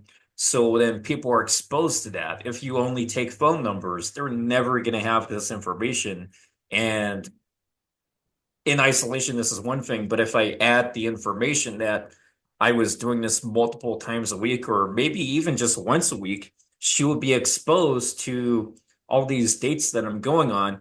And sometimes, although it will be subtle, it will be obvious to her or the ones who really pay attention that it's a different woman every time because the skin tone is different, nails are different if her hands are in there or the hair is different. She'd be like, "Who's this blonde woman?" And I would tease and be like, "Oh, that's my cousin. Don't worry about it," and stuff like that. my So sister. it's funny. Yeah, agreed. Really good stuff. Yeah, it's just being an opportunist. Like every date you go on is an opportunity to broadcast that to your network to say instead of like to imagine it the other way. If you only take phone numbers, it's like you message every woman in your contact list, "Hey, I went on a date today." You're bragging about it. But if you post on your Facebook and Instagram story just a picture No words, no anything. It's just like, oh, look at this nice dinner I'm having. And you can see there's another plate there with some nice nails in it, whatever. Um, and on a regular basis, then that is not bragging, but they see what's going on, and then they're like, why the fuck is this guy going on dates? Like two different days in a row, different women or whatever. It's this funny thing, and then they send a message to you because that they see that and they prompt you because that photo, your activity, your life activity, prompted them to have a conversation with you, and then that could lead to more dates. So, in short, I just want to express that every date you go on is an opportunity to broadcast it so you can get more dates. It's a funny thing. Yeah, that's what I always say also to clients when they start game. Okay, you're doing day game or you're doing cold approach and night game and you learn all this. But what you want to do is that you create a lifestyle long term and a social circle and you plan where are you going and what are you doing so you can plan how to build up your social media, right? Because if you're doing it right within a year, you can do this really well. You say, okay, I'm going to travel here to a nice beach. Then you take a picture when you travel. Then here you're doing a social event with a bunch of girls and you take photos where you show that you have social proof or that you're And pre-selected, plenty right? of times you'll get a message like, "Oh, where is this?" Yeah. from random women who you probably never even messaged before, or you haven't talked to in like 2 years. Be like, "Oh, where is this?" And you tell them like the name of the restaurant or what city it is, and then that's useful to them in whatever way. It Yeah. won't necessarily get you a date out of it, but an opportunity comes up because she initiates a conversation based on your Yeah. activity. Yeah, and that's what guys really have to realize that it takes a long time to build a character first with game or cold approach or whatever and being social, then building up the Instagram, building up the lifestyle and the social circle and becoming that character that is attractive to other people. Because if you wouldn't be a socially calibrated, competent guy, then also other dating coaches wouldn't like to talk to you, right? So you also had to build it up in one way or another, even if you're natural. But also for a guy who's kind of a loser right now and has to build up his value as a man, then this is the way to go. And it just takes months, years, you know? So, Ice, what do you think what is holding guys back the most these days? well, And what a you look lot of from it, all these interviews, what is the one thing that holds guys back the most? a lot of it comes down to inaction. It's just my mindset is super black and white on the whole, on a lot of things, I guess. I'm kind of extreme in some regards. I'm like, if you sell mayonnaise, you should be shot. I'm kind of extreme sometimes, but ultimately you're either doing something about it, whatever it may be, or you're not. So I'll throw in an extreme example from my side. More than just over 2 years ago, it's the start of 2025 now. At the end of 2022, my wife had a stroke. And I was like, I don't even know what the fuck a stroke is. What's happening? And I like Googled it and I'm like, I'm so confused. What's going on? And because it's like, it's not a disease, it's just this thing that happens, and then something else has to be identified. Um, and it normally happens in old people. Um, and then she was hospitalized, and then we had no information. And a few days later, suddenly she needs to have brain surgery because she has a tennis ball sized thing in her brain. Tennis ball. It's insane. And then after a few days, she has the brain surgery. And then when maybe the day after she comes out or the day she comes home, we're told that it's cancer. So I just got told she has cancer and a type of cancer. So then I checked the information and it's very bad news. It's essentially a terminal illness. It's a death sentence, depending on how you see it. And there's no information on like the survival rate after 10 years or something because apparently it's zero or something. But anyway, when she was having the brain surgery, that's when I decided I could either do it or not do it. I'm gonna fucking do it. Well, she was having brain surgery. I can't be there because I'll be like a distraction to the doctors. They gotta focus on their job. Like, they can't have fucking visitors. So I couldn't be there. I could only be by myself at home, either doing something or not doing something. A lot of guys have the mindset of, or the lack of motivation to do it, whatever it may be. It may be my life is so fucked up that I'm coming up with excuses, or it may be a goal, whatever goal you have that you want to do, but you're not doing. So my version of it was I could either sit here and do nothing, or I could focus on all this work I'm doing and interview more people on YouTube and do something with this YouTube channel. That was where I focused in. And that was the point where I put all my chips all in instead of not doing anything. Because before, I was only operating on what do you call it? Impulse. I was only operating on impulse. Now I operate on time. And while that sounds very simple, when you do something, just like we talked about before, on a regular schedule, when the train is every 2 minutes, the train is every 2 minutes. It's there. It's not the train turns up whenever the fuck it wants.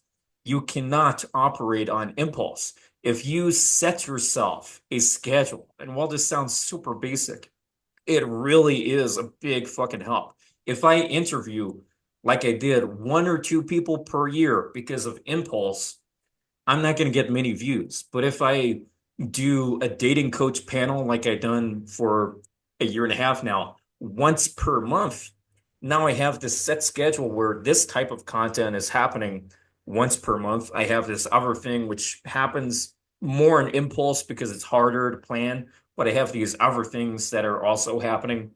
When the more things that you have that are defined by time, the better for whatever goal it is. So I can no longer operate on impulse. I'm not gonna be like, okay, today I'm gonna work on my business. Tomorrow I feel like sleeping. Tomorrow I'm just gonna go to the beach.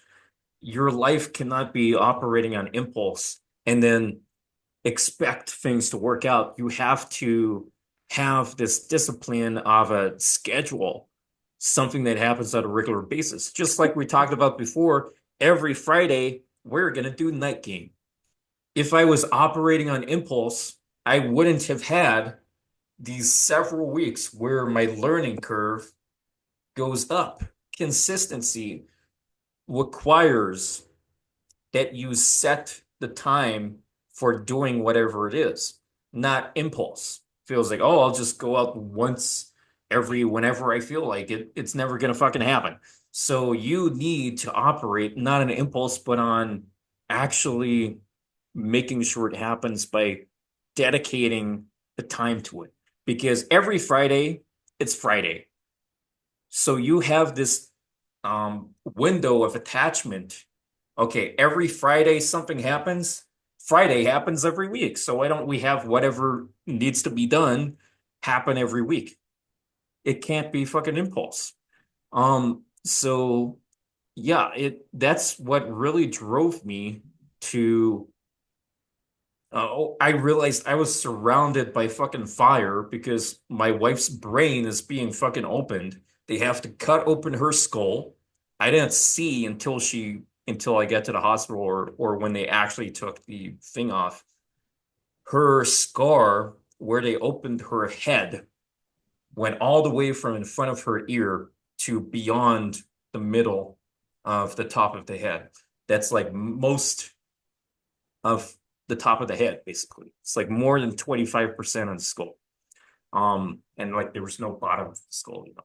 But I realized I'm surrounded by fire. I could either sit here and fucking burn, or I could do something about it. So the attitude of doing something about it is so fucking necessary. It took grave, dangerous news for me to take that aspect of my life super seriously, because before that, I was just operating on impulse. And once you have these extreme things happen to you, that is your card, that is your sign to really get into some action. Or fuck everything, do nothing, nothing changes. So you get to choose what your attitude is. For me, I didn't have a bad attitude before. I just had impulse, and I operated on a lot of impulses, but not many people have as many impulses or the sight of opportunity vision. I always had vision for opportunity for most of my life, maybe. Um, but what changed a few 2 years ago was now I'm going all in. Before I was taking action, of course, but this is an extreme example to show when your boat is sinking, you have to find a new boat or learn to fucking swim.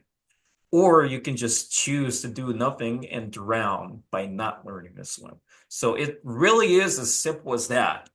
It's just the fact that it's like, how do I inspire people to go out? Well, you can do these things like they could use stickers. We can make it slightly easier for them. But ultimately, it's like leading a horse to water, basically. You can say, oh, look, the water's over there. Lead the horse to water and whatever, but you can't make the horse fucking drink it. The horse has to make it happen. So again, it comes down to one of my original points. You have to lead yourself.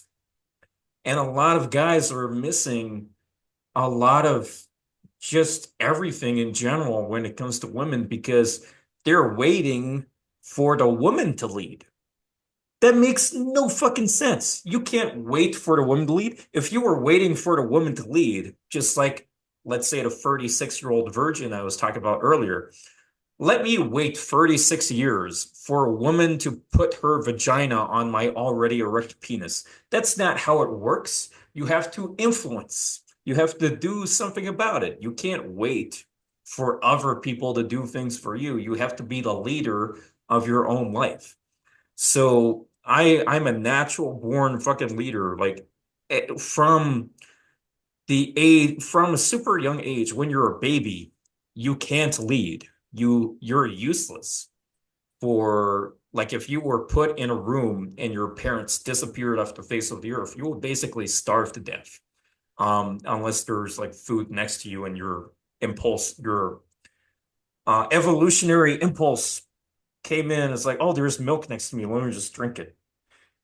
Aside from that, you can't fucking climb up to the fridge, open that, and know that milk is in there and stuff like that. From a young age, we're taught to follow, but we're not taught in high school to switch to leading. We become followers. Well, we are followers from a young age, but most people do not ever fucking snap out of it. They keep being followers and they let things happen to their life without ever being the leader and making the decisions themselves, and or they just have a few little decisions, and or maybe not little decisions, but an infrequent amount of decisions. Some of them may be big, like what house to buy and whatever, but aside from that, they don't have much leadership coming from themselves in their own life. So it really comes down to making that switch from being a follower to actually leading your own life. And I can't make that happen for you.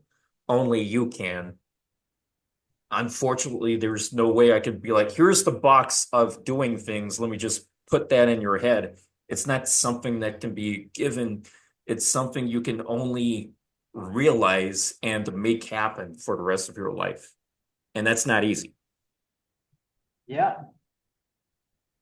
that's true. Discipline and consistency. That also took me a while to figure out. Mm. especially with It, you. it wasn't until I was uploading videos on YouTube every single day. I'm doing it for over a year, maybe less than 2 years, just under 2 years, maybe. One main video, excluding YouTube Shorts, per day. Now it's two YouTube Shorts, one main video. Now I'm considering two videos per day because I got such an abundance of content. I got content coming out of my asshole, my ears, all over the place now. Consistency really is the thing. It's just really boring to talk about it. And it's not easy to like, here you go, have some consistency and then problem solved. You have to do it yourself.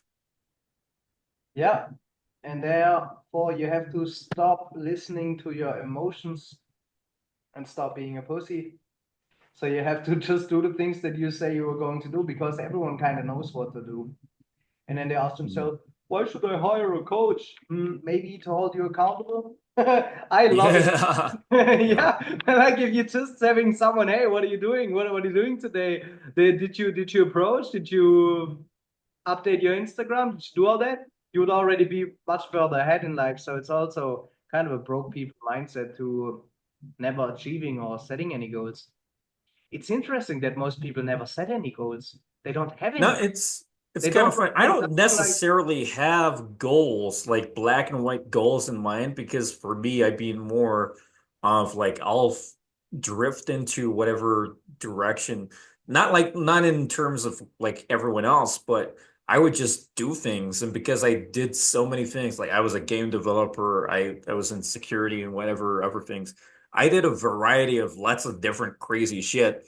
And I just like kept going and following whatever branches I was going down.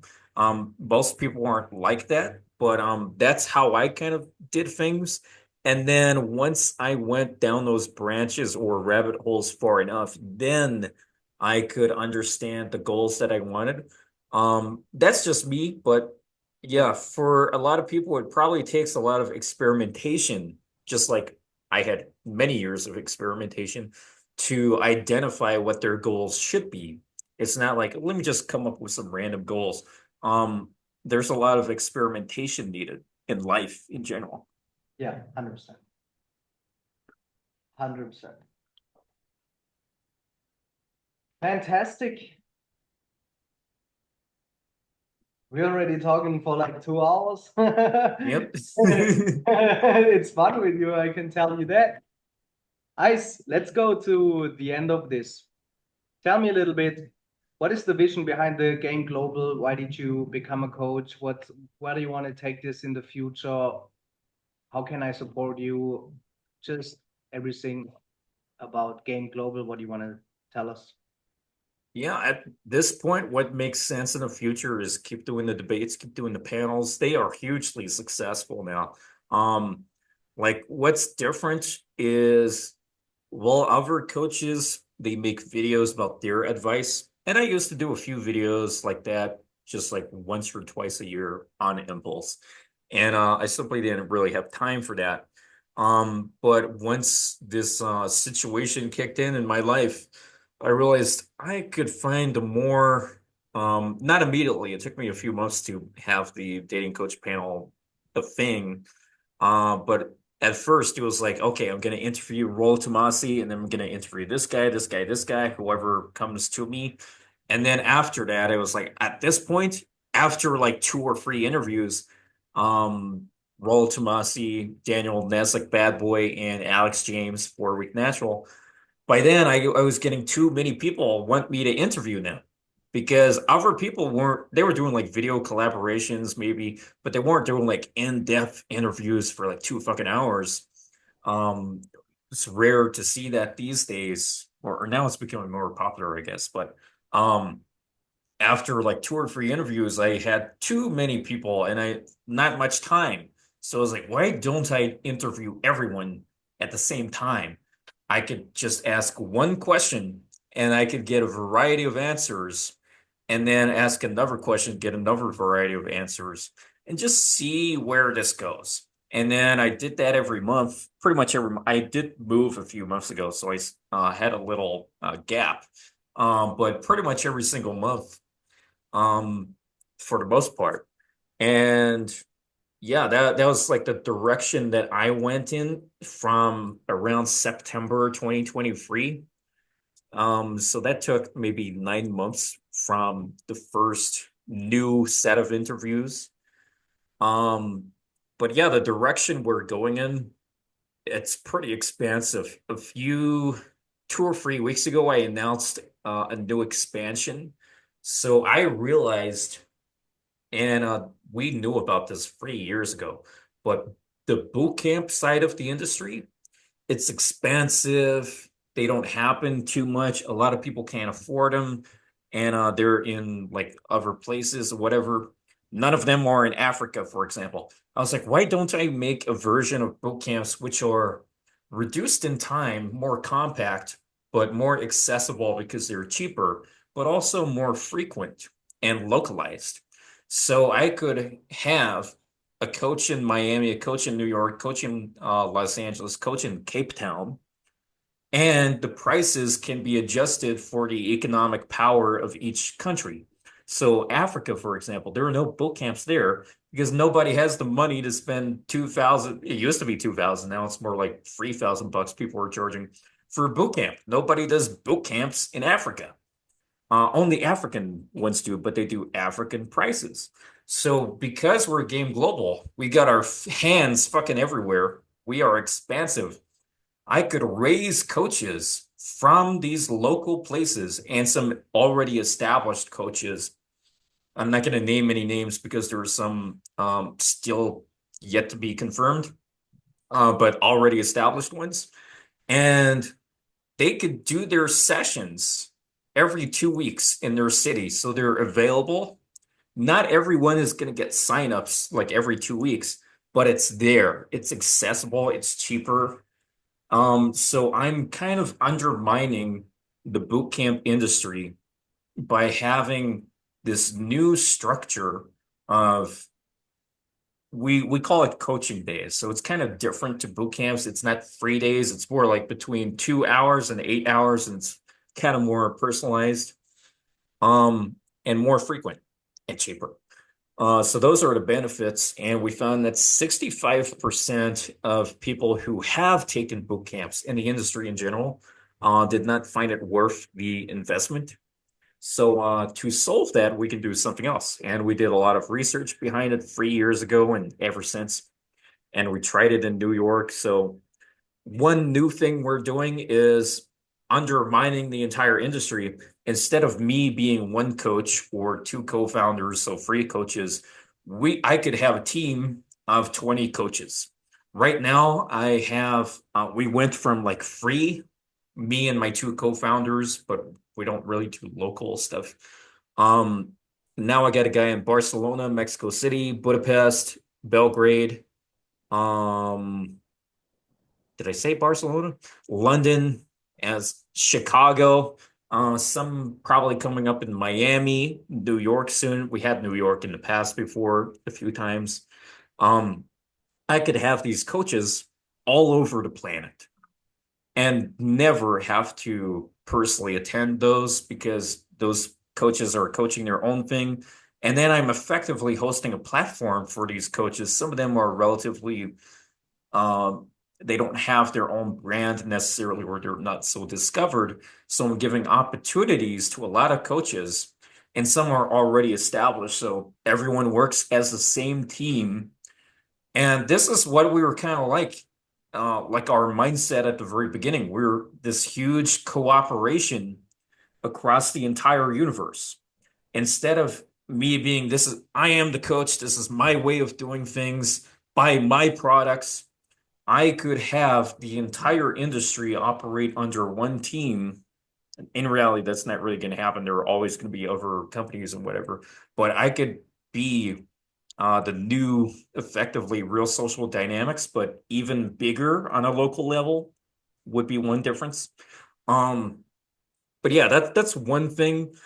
Another thing is that over time, we could then be in the position to have lots of these coaches produce content. So we'll have even more content. And then over time, um, more official boot camps. So we have kind of started in the last 2 weeks to or even last week, we had a lot of signups in Budapest, for example, and just dropped the announcement out of nowhere with only like 10 days notice. So plenty of people showing up. We had these coaching days on just on Saturday a few days ago, happening in lots of cities. Oh, I forgot to mention Boston too.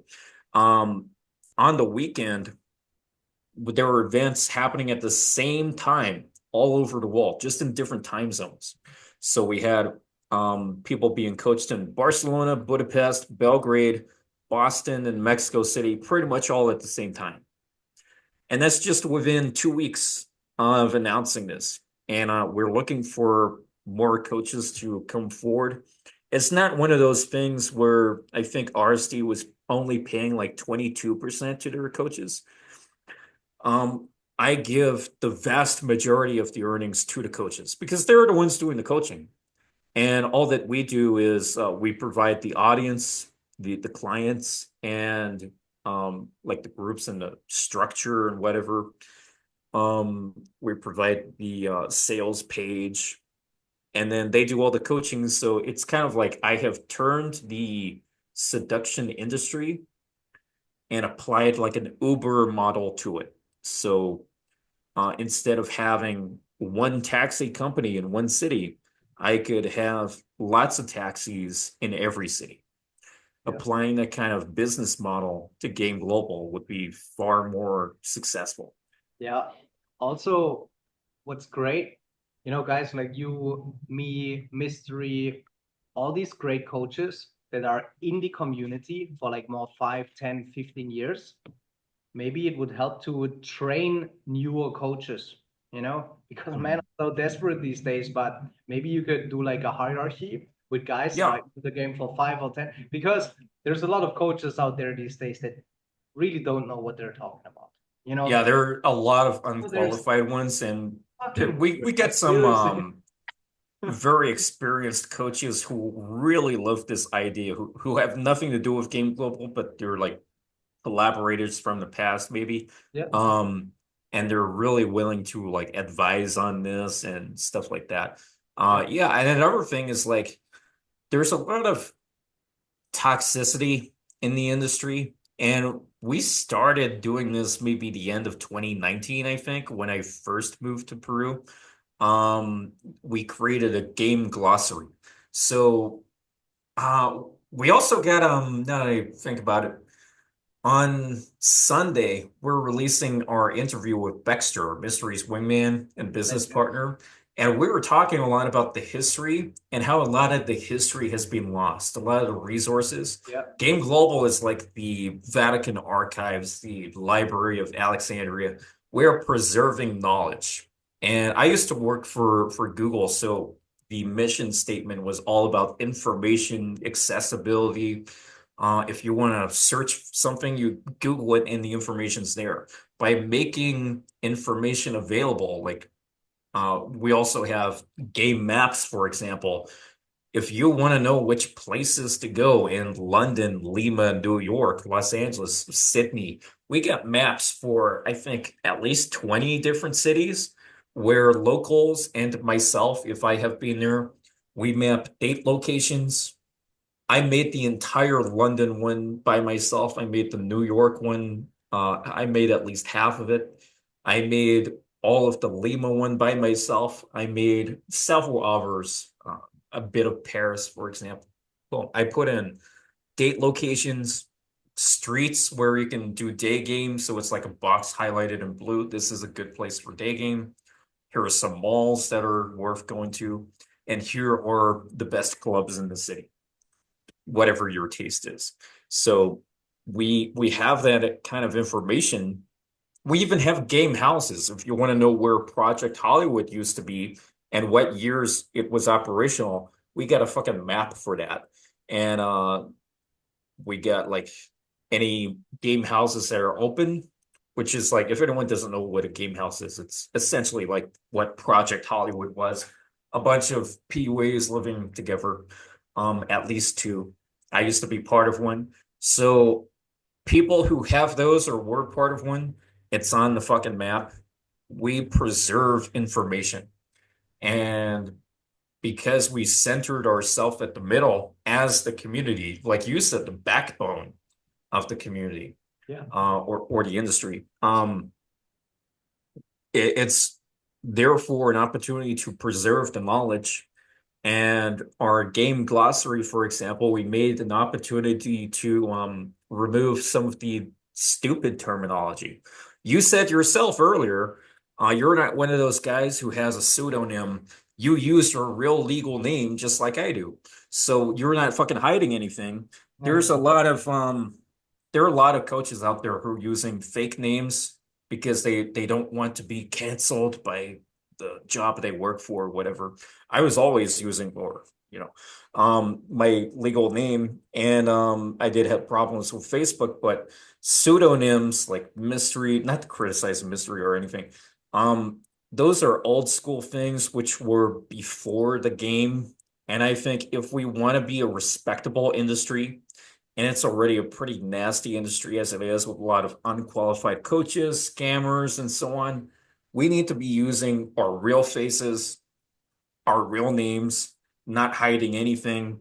Like I can't believe there are some coaches who are trying to operate anonymously. Like how the fuck are that makes There's no fucking many. sense. There's I many. am I am against that. So we have this policy of no anonymity. And again, we got the glossary. So we don't like terms like target, for example. This is not Call of Duty. And I understand through conversations with Mystery, for example, where these um, terms came from in the first place. They're innocent explanations. Like these guys in the very beginning, they really loved the movie um, Top Gun. So they used words like target, and Wingman is a very famous one, of course. It all came from their favorite movies, like Top Gun. That's where the words come from. And then the worst one, of course, is last minute resistance. So our glossary is just like last minute resistance. Do not use this. Here's a word you can use or phrase you can use instead, such as cold feet, because last minute resistance or target, it's like, or even body count. It's like, am I a mass murderer or whatever?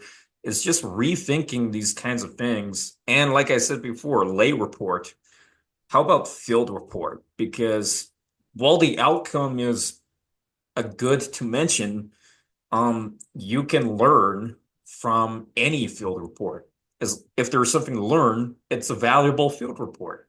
It doesn't need to be a bragging field report. I'm not against people bragging. I used to brag. I still brag a lot in some regards. But if you knew me like 15 years ago, I was the biggest fucking bragger going. Uh, so I'm not against that. It's just like we got to rethink It's some of not these bragging if it's things. the truth.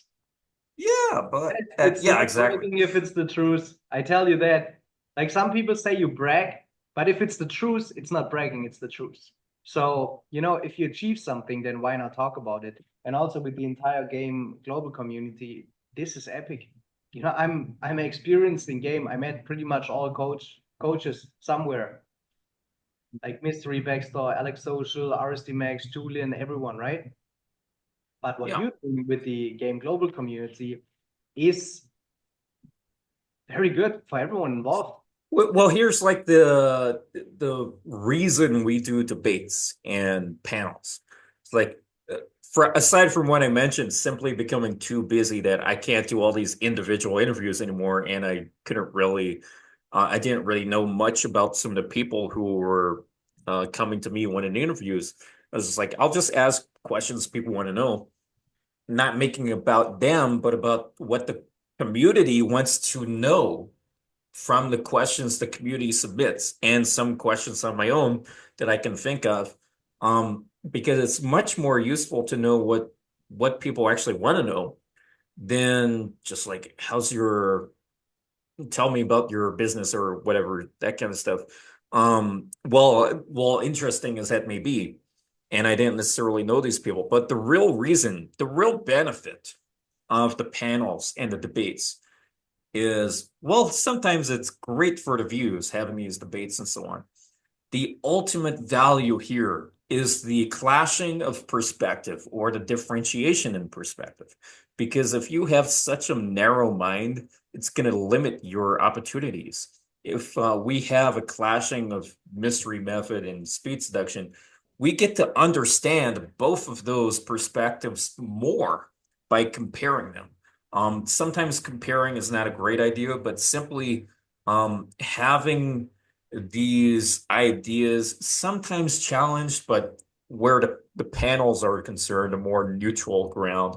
Um, when I ask a question, do looks matter, and every coach says the same thing, then we're more likely to say, okay, clearly that is the answer. And when there are some questions that get different perspectives, then you're like, okay, I didn't consider this idea. This is new information to me. Now I have a range of knowledge on how to deal with this situation.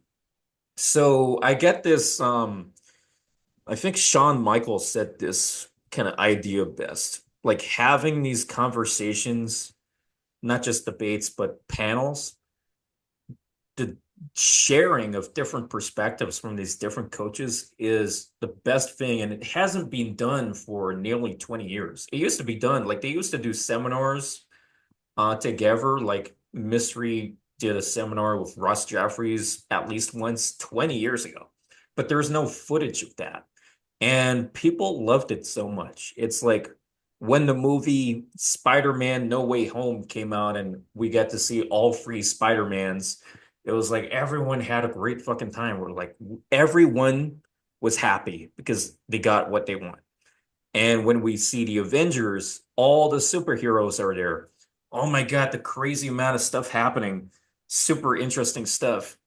It makes everything else pale in comparison. If I was only giving my advice, as valuable as I may think it would be, and as successful as my book is, it's limited to that. What if I share everyone's advice? Here's the information.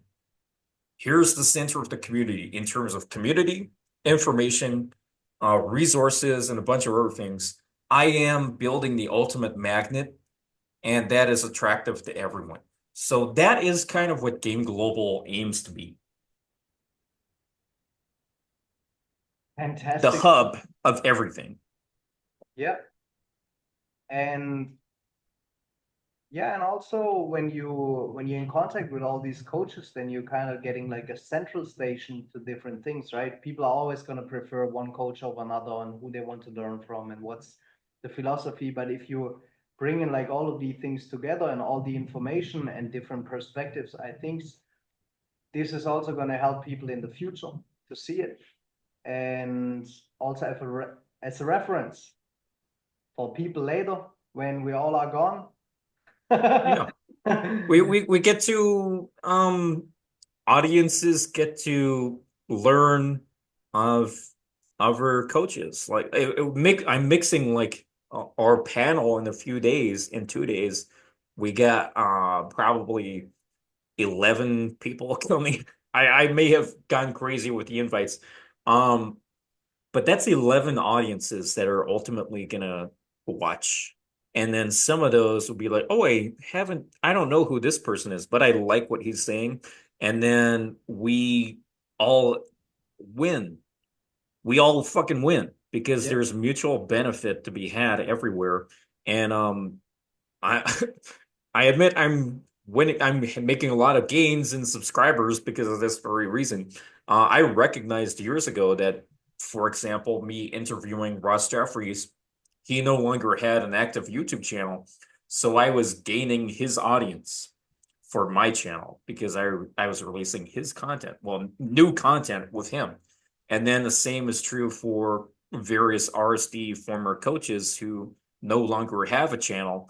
I was gaining their audience. So I'm gathering like so many people's different audiences because of so many collaborations that are happening.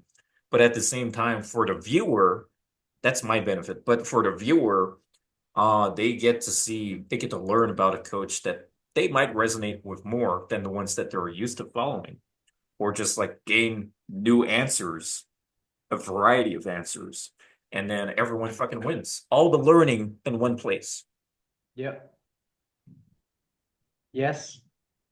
one mistake I see guys making is that they sometimes switch too much in strategy, right? If you want to get good at game, of course, you have to stick to one strategy for long periods of time until you get results with it, instead of like trying different Yeah. things. I didn't really stick with like a certain formula when I was starting out. I was just like, as I said, because I was meeting hundreds of wingmen, I was learning lots of different things from so many sources. So I had the everything game. Not to say like I was good at everything, but I was learning so much from so many people. I was learning little bits from so many people. And that is like one thing that really helped me. Yeah. I was basically watching all the RSD channels, like every single one of them, and then like Yeah. back and forth and taking notes on what they said. And if I didn't My understand, I'm watch like, list what? on YouTube, 100 videos I need to watch. It was like, holy shit. Yeah. It was good. Oh shit, man, that was so crazy. And it was funny because I was really lost without a wingman. And then I thought, okay, I'm gonna watch Mystery. Maybe he has some advice on finding a wingman. And then I was led to a video of Todd V, and then to a video of RSD Max. And then at the end of the RSD Max video, well, I was already crying, jerking off, and being sad because I didn't have a wingman. I was just he was like, oh, by the way, we also have this RSD inner circle groups. And I go on Facebook and I put it in RSD Inner Circle Stuttgart, and there were like 900 people. And I was like, what the fuck is going on? And Yeah. I always knew if I want to become good at game, then I have to learn from the best. As easy as it sounds, I just have to do what they do. And that's how I got really good at it, because I just contacted the best people and provided value in a way where they want to chill with me. Providing value can also just be having good vibes, smiling, inviting them, just not being a pain in the ass, basically, right? Yeah. And yeah, and if you're the kind of guy who's bringing good vibes, then people like you and see you as a valuable man. And yeah, anything that you want to add to this? Yeah, you What an interview. I'm telling you, you're a great guy. There's much more information behind all that than what I thought, actually. But I thought you're the guy that I have to talk to first, because a new baseline is set. it's funny you say that. Because especially since last year, I've been getting a lot of producers coming towards me for documentaries that are being made. So I think of next week I'm probably going to be in Miami or something because there's a documentary going on there at the end of this month. And it's not the first documentary. Like this is the more recent one. I'm also helping another documentary because they came to me first again because they realize I'm the one with all these crazy collaborations. I'm the center. I created the backbone of the new backbone of the industry. So they come to me because I have the connections. And then if they want to reach Ross Jeffries, they know I'm the one to come to because he's a regular on the channel. It's like that's not the only one. I even made a map of connections a few weeks ago because there's this new big documentary coming up soon. And I was like, here's a map. Here's every person I know. It's like a two on Google Sheets, the rows and columns. There's my name, and then here's like, okay, I know Brandon Carter, but I don't have his phone number. Uh, my way of contacting him has been outdated, so I don't know how to reach him anymore. But so that's in yellow. But I got all these other ones. Here are the people I can talk to straight away, who I can connect you with. And then here's like who knows who for all the other people. So it's like this person knows Justin Waller, so then I can ask this person to connect me with Justin Waller. It's just networking put into a map because I'm a big believer of the 6 degrees of separation. And funny enough, they were trying to get to have a meeting with Justin Waller within a few days. And I was like, I have mutual friends with him. Let me try something. And I just messaged Justin Waller and he responded within like 5 minutes. I was like, oh, that was fucking easy. That it's so funny. And then I ended up having a meeting with Justin Waller. So now I have Justin Waller's phone number and he's aware of who I am just because I get to connect him with these guys because he was happy doing an interview. So now I have a new potential collaborator just because someone wanted me to connect with various people for interviews for a documentary. Yeah. So yeah, value exchange is the ultimate thing in life. It's like, why does money exist? It's like the more simplistic way of exchanging value. I have $100 for a TV. It's not that price anymore, inflation, whatever. I pay you $100, you give me a TV. It's as simple as that. It's a value exchange. Yeah. Yeah, maybe we can also bring this entire PUA Oh, my community. earphones cut out. Let me switch.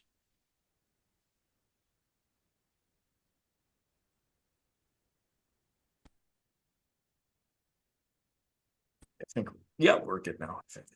I hear you. Maybe we can bring this entire PUA community more like in the mainstream as seen as a good thing and a necessary thing. Yeah. Because most people think it's cringe, it's weird, it's creepy, but the only thing about game being creepy is if you don't learn it, right?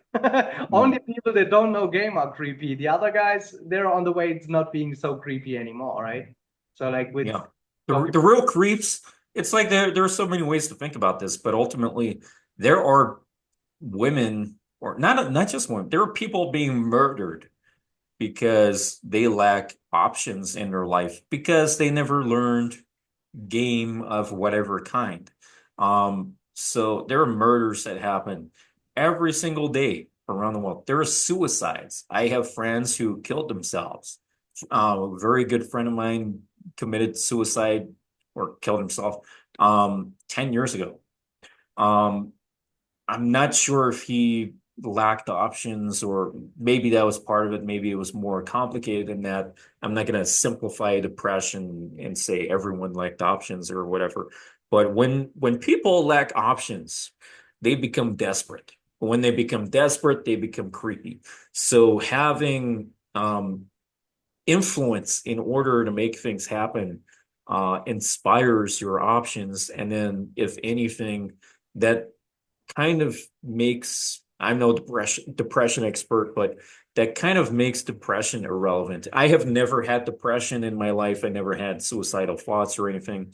I'm kind of like a little opposite on that spectrum simply because I got a different view. I always had a very strong sense of purpose. And because of that, depression just never occurred to me in my personal life because I always saw the way of being able to influence something. Even before I was aware of game, before I was exposed to it. So, yeah, what's creepy is the guys who are going on OnlyFans spending money on women who are just nasty. Uh, not all of them are nasty, but it's just like it's nasty for a guy to just act in these creepy fucking ways. And they act in these creepy ways because they don't have options in their life or because they don't have um sight of the other way of doing things. They can't acquire a woman, so what do? They spend money on a woman, or they just like, let me see some pictures or whatever. Game saves lives. It stops people murdering people and it stops people killing themselves. It's the media just loves to be sensationalist. So having been criticized in the media before, I know it's like you don't know to what extent someone lies until they lie about you, because you know the truth of your own life. So it's crazy. Once the 4 years ago now, I was in the news and they lied about me.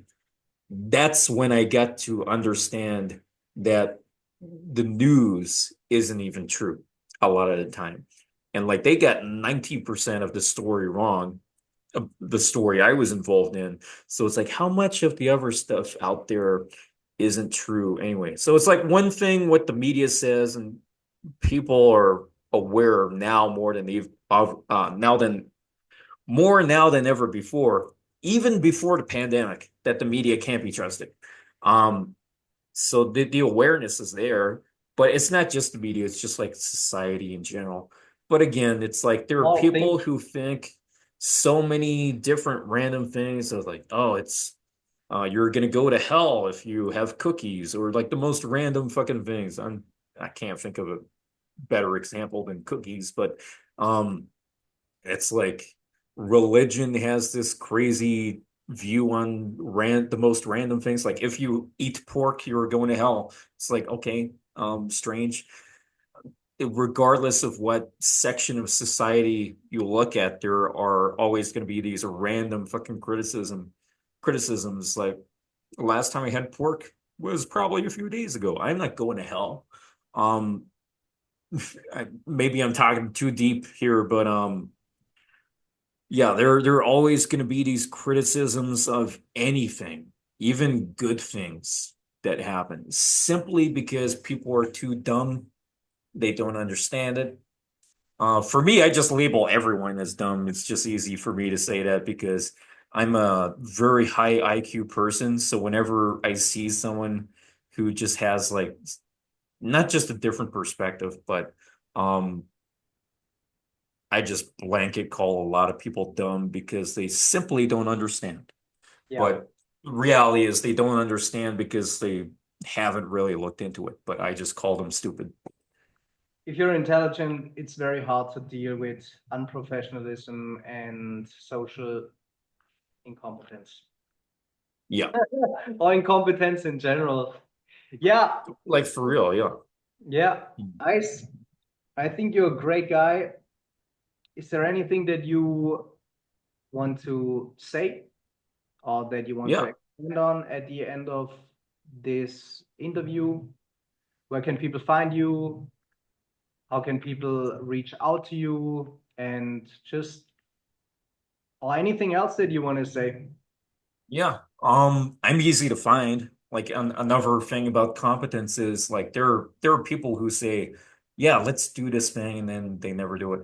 I'm the kind of person you can send a message to, and I will see that message. I'll probably take more than a week to get back to you because I'm so in demand and very busy. But if you want to send me a message about whatever it is, collaboration or whatever, anyone who's watching, I will see the message and I will respond. So you can find me very easily. Ice White Official on Instagram, Game Global on YouTube. You'll find me. You'll find me if you want to find me.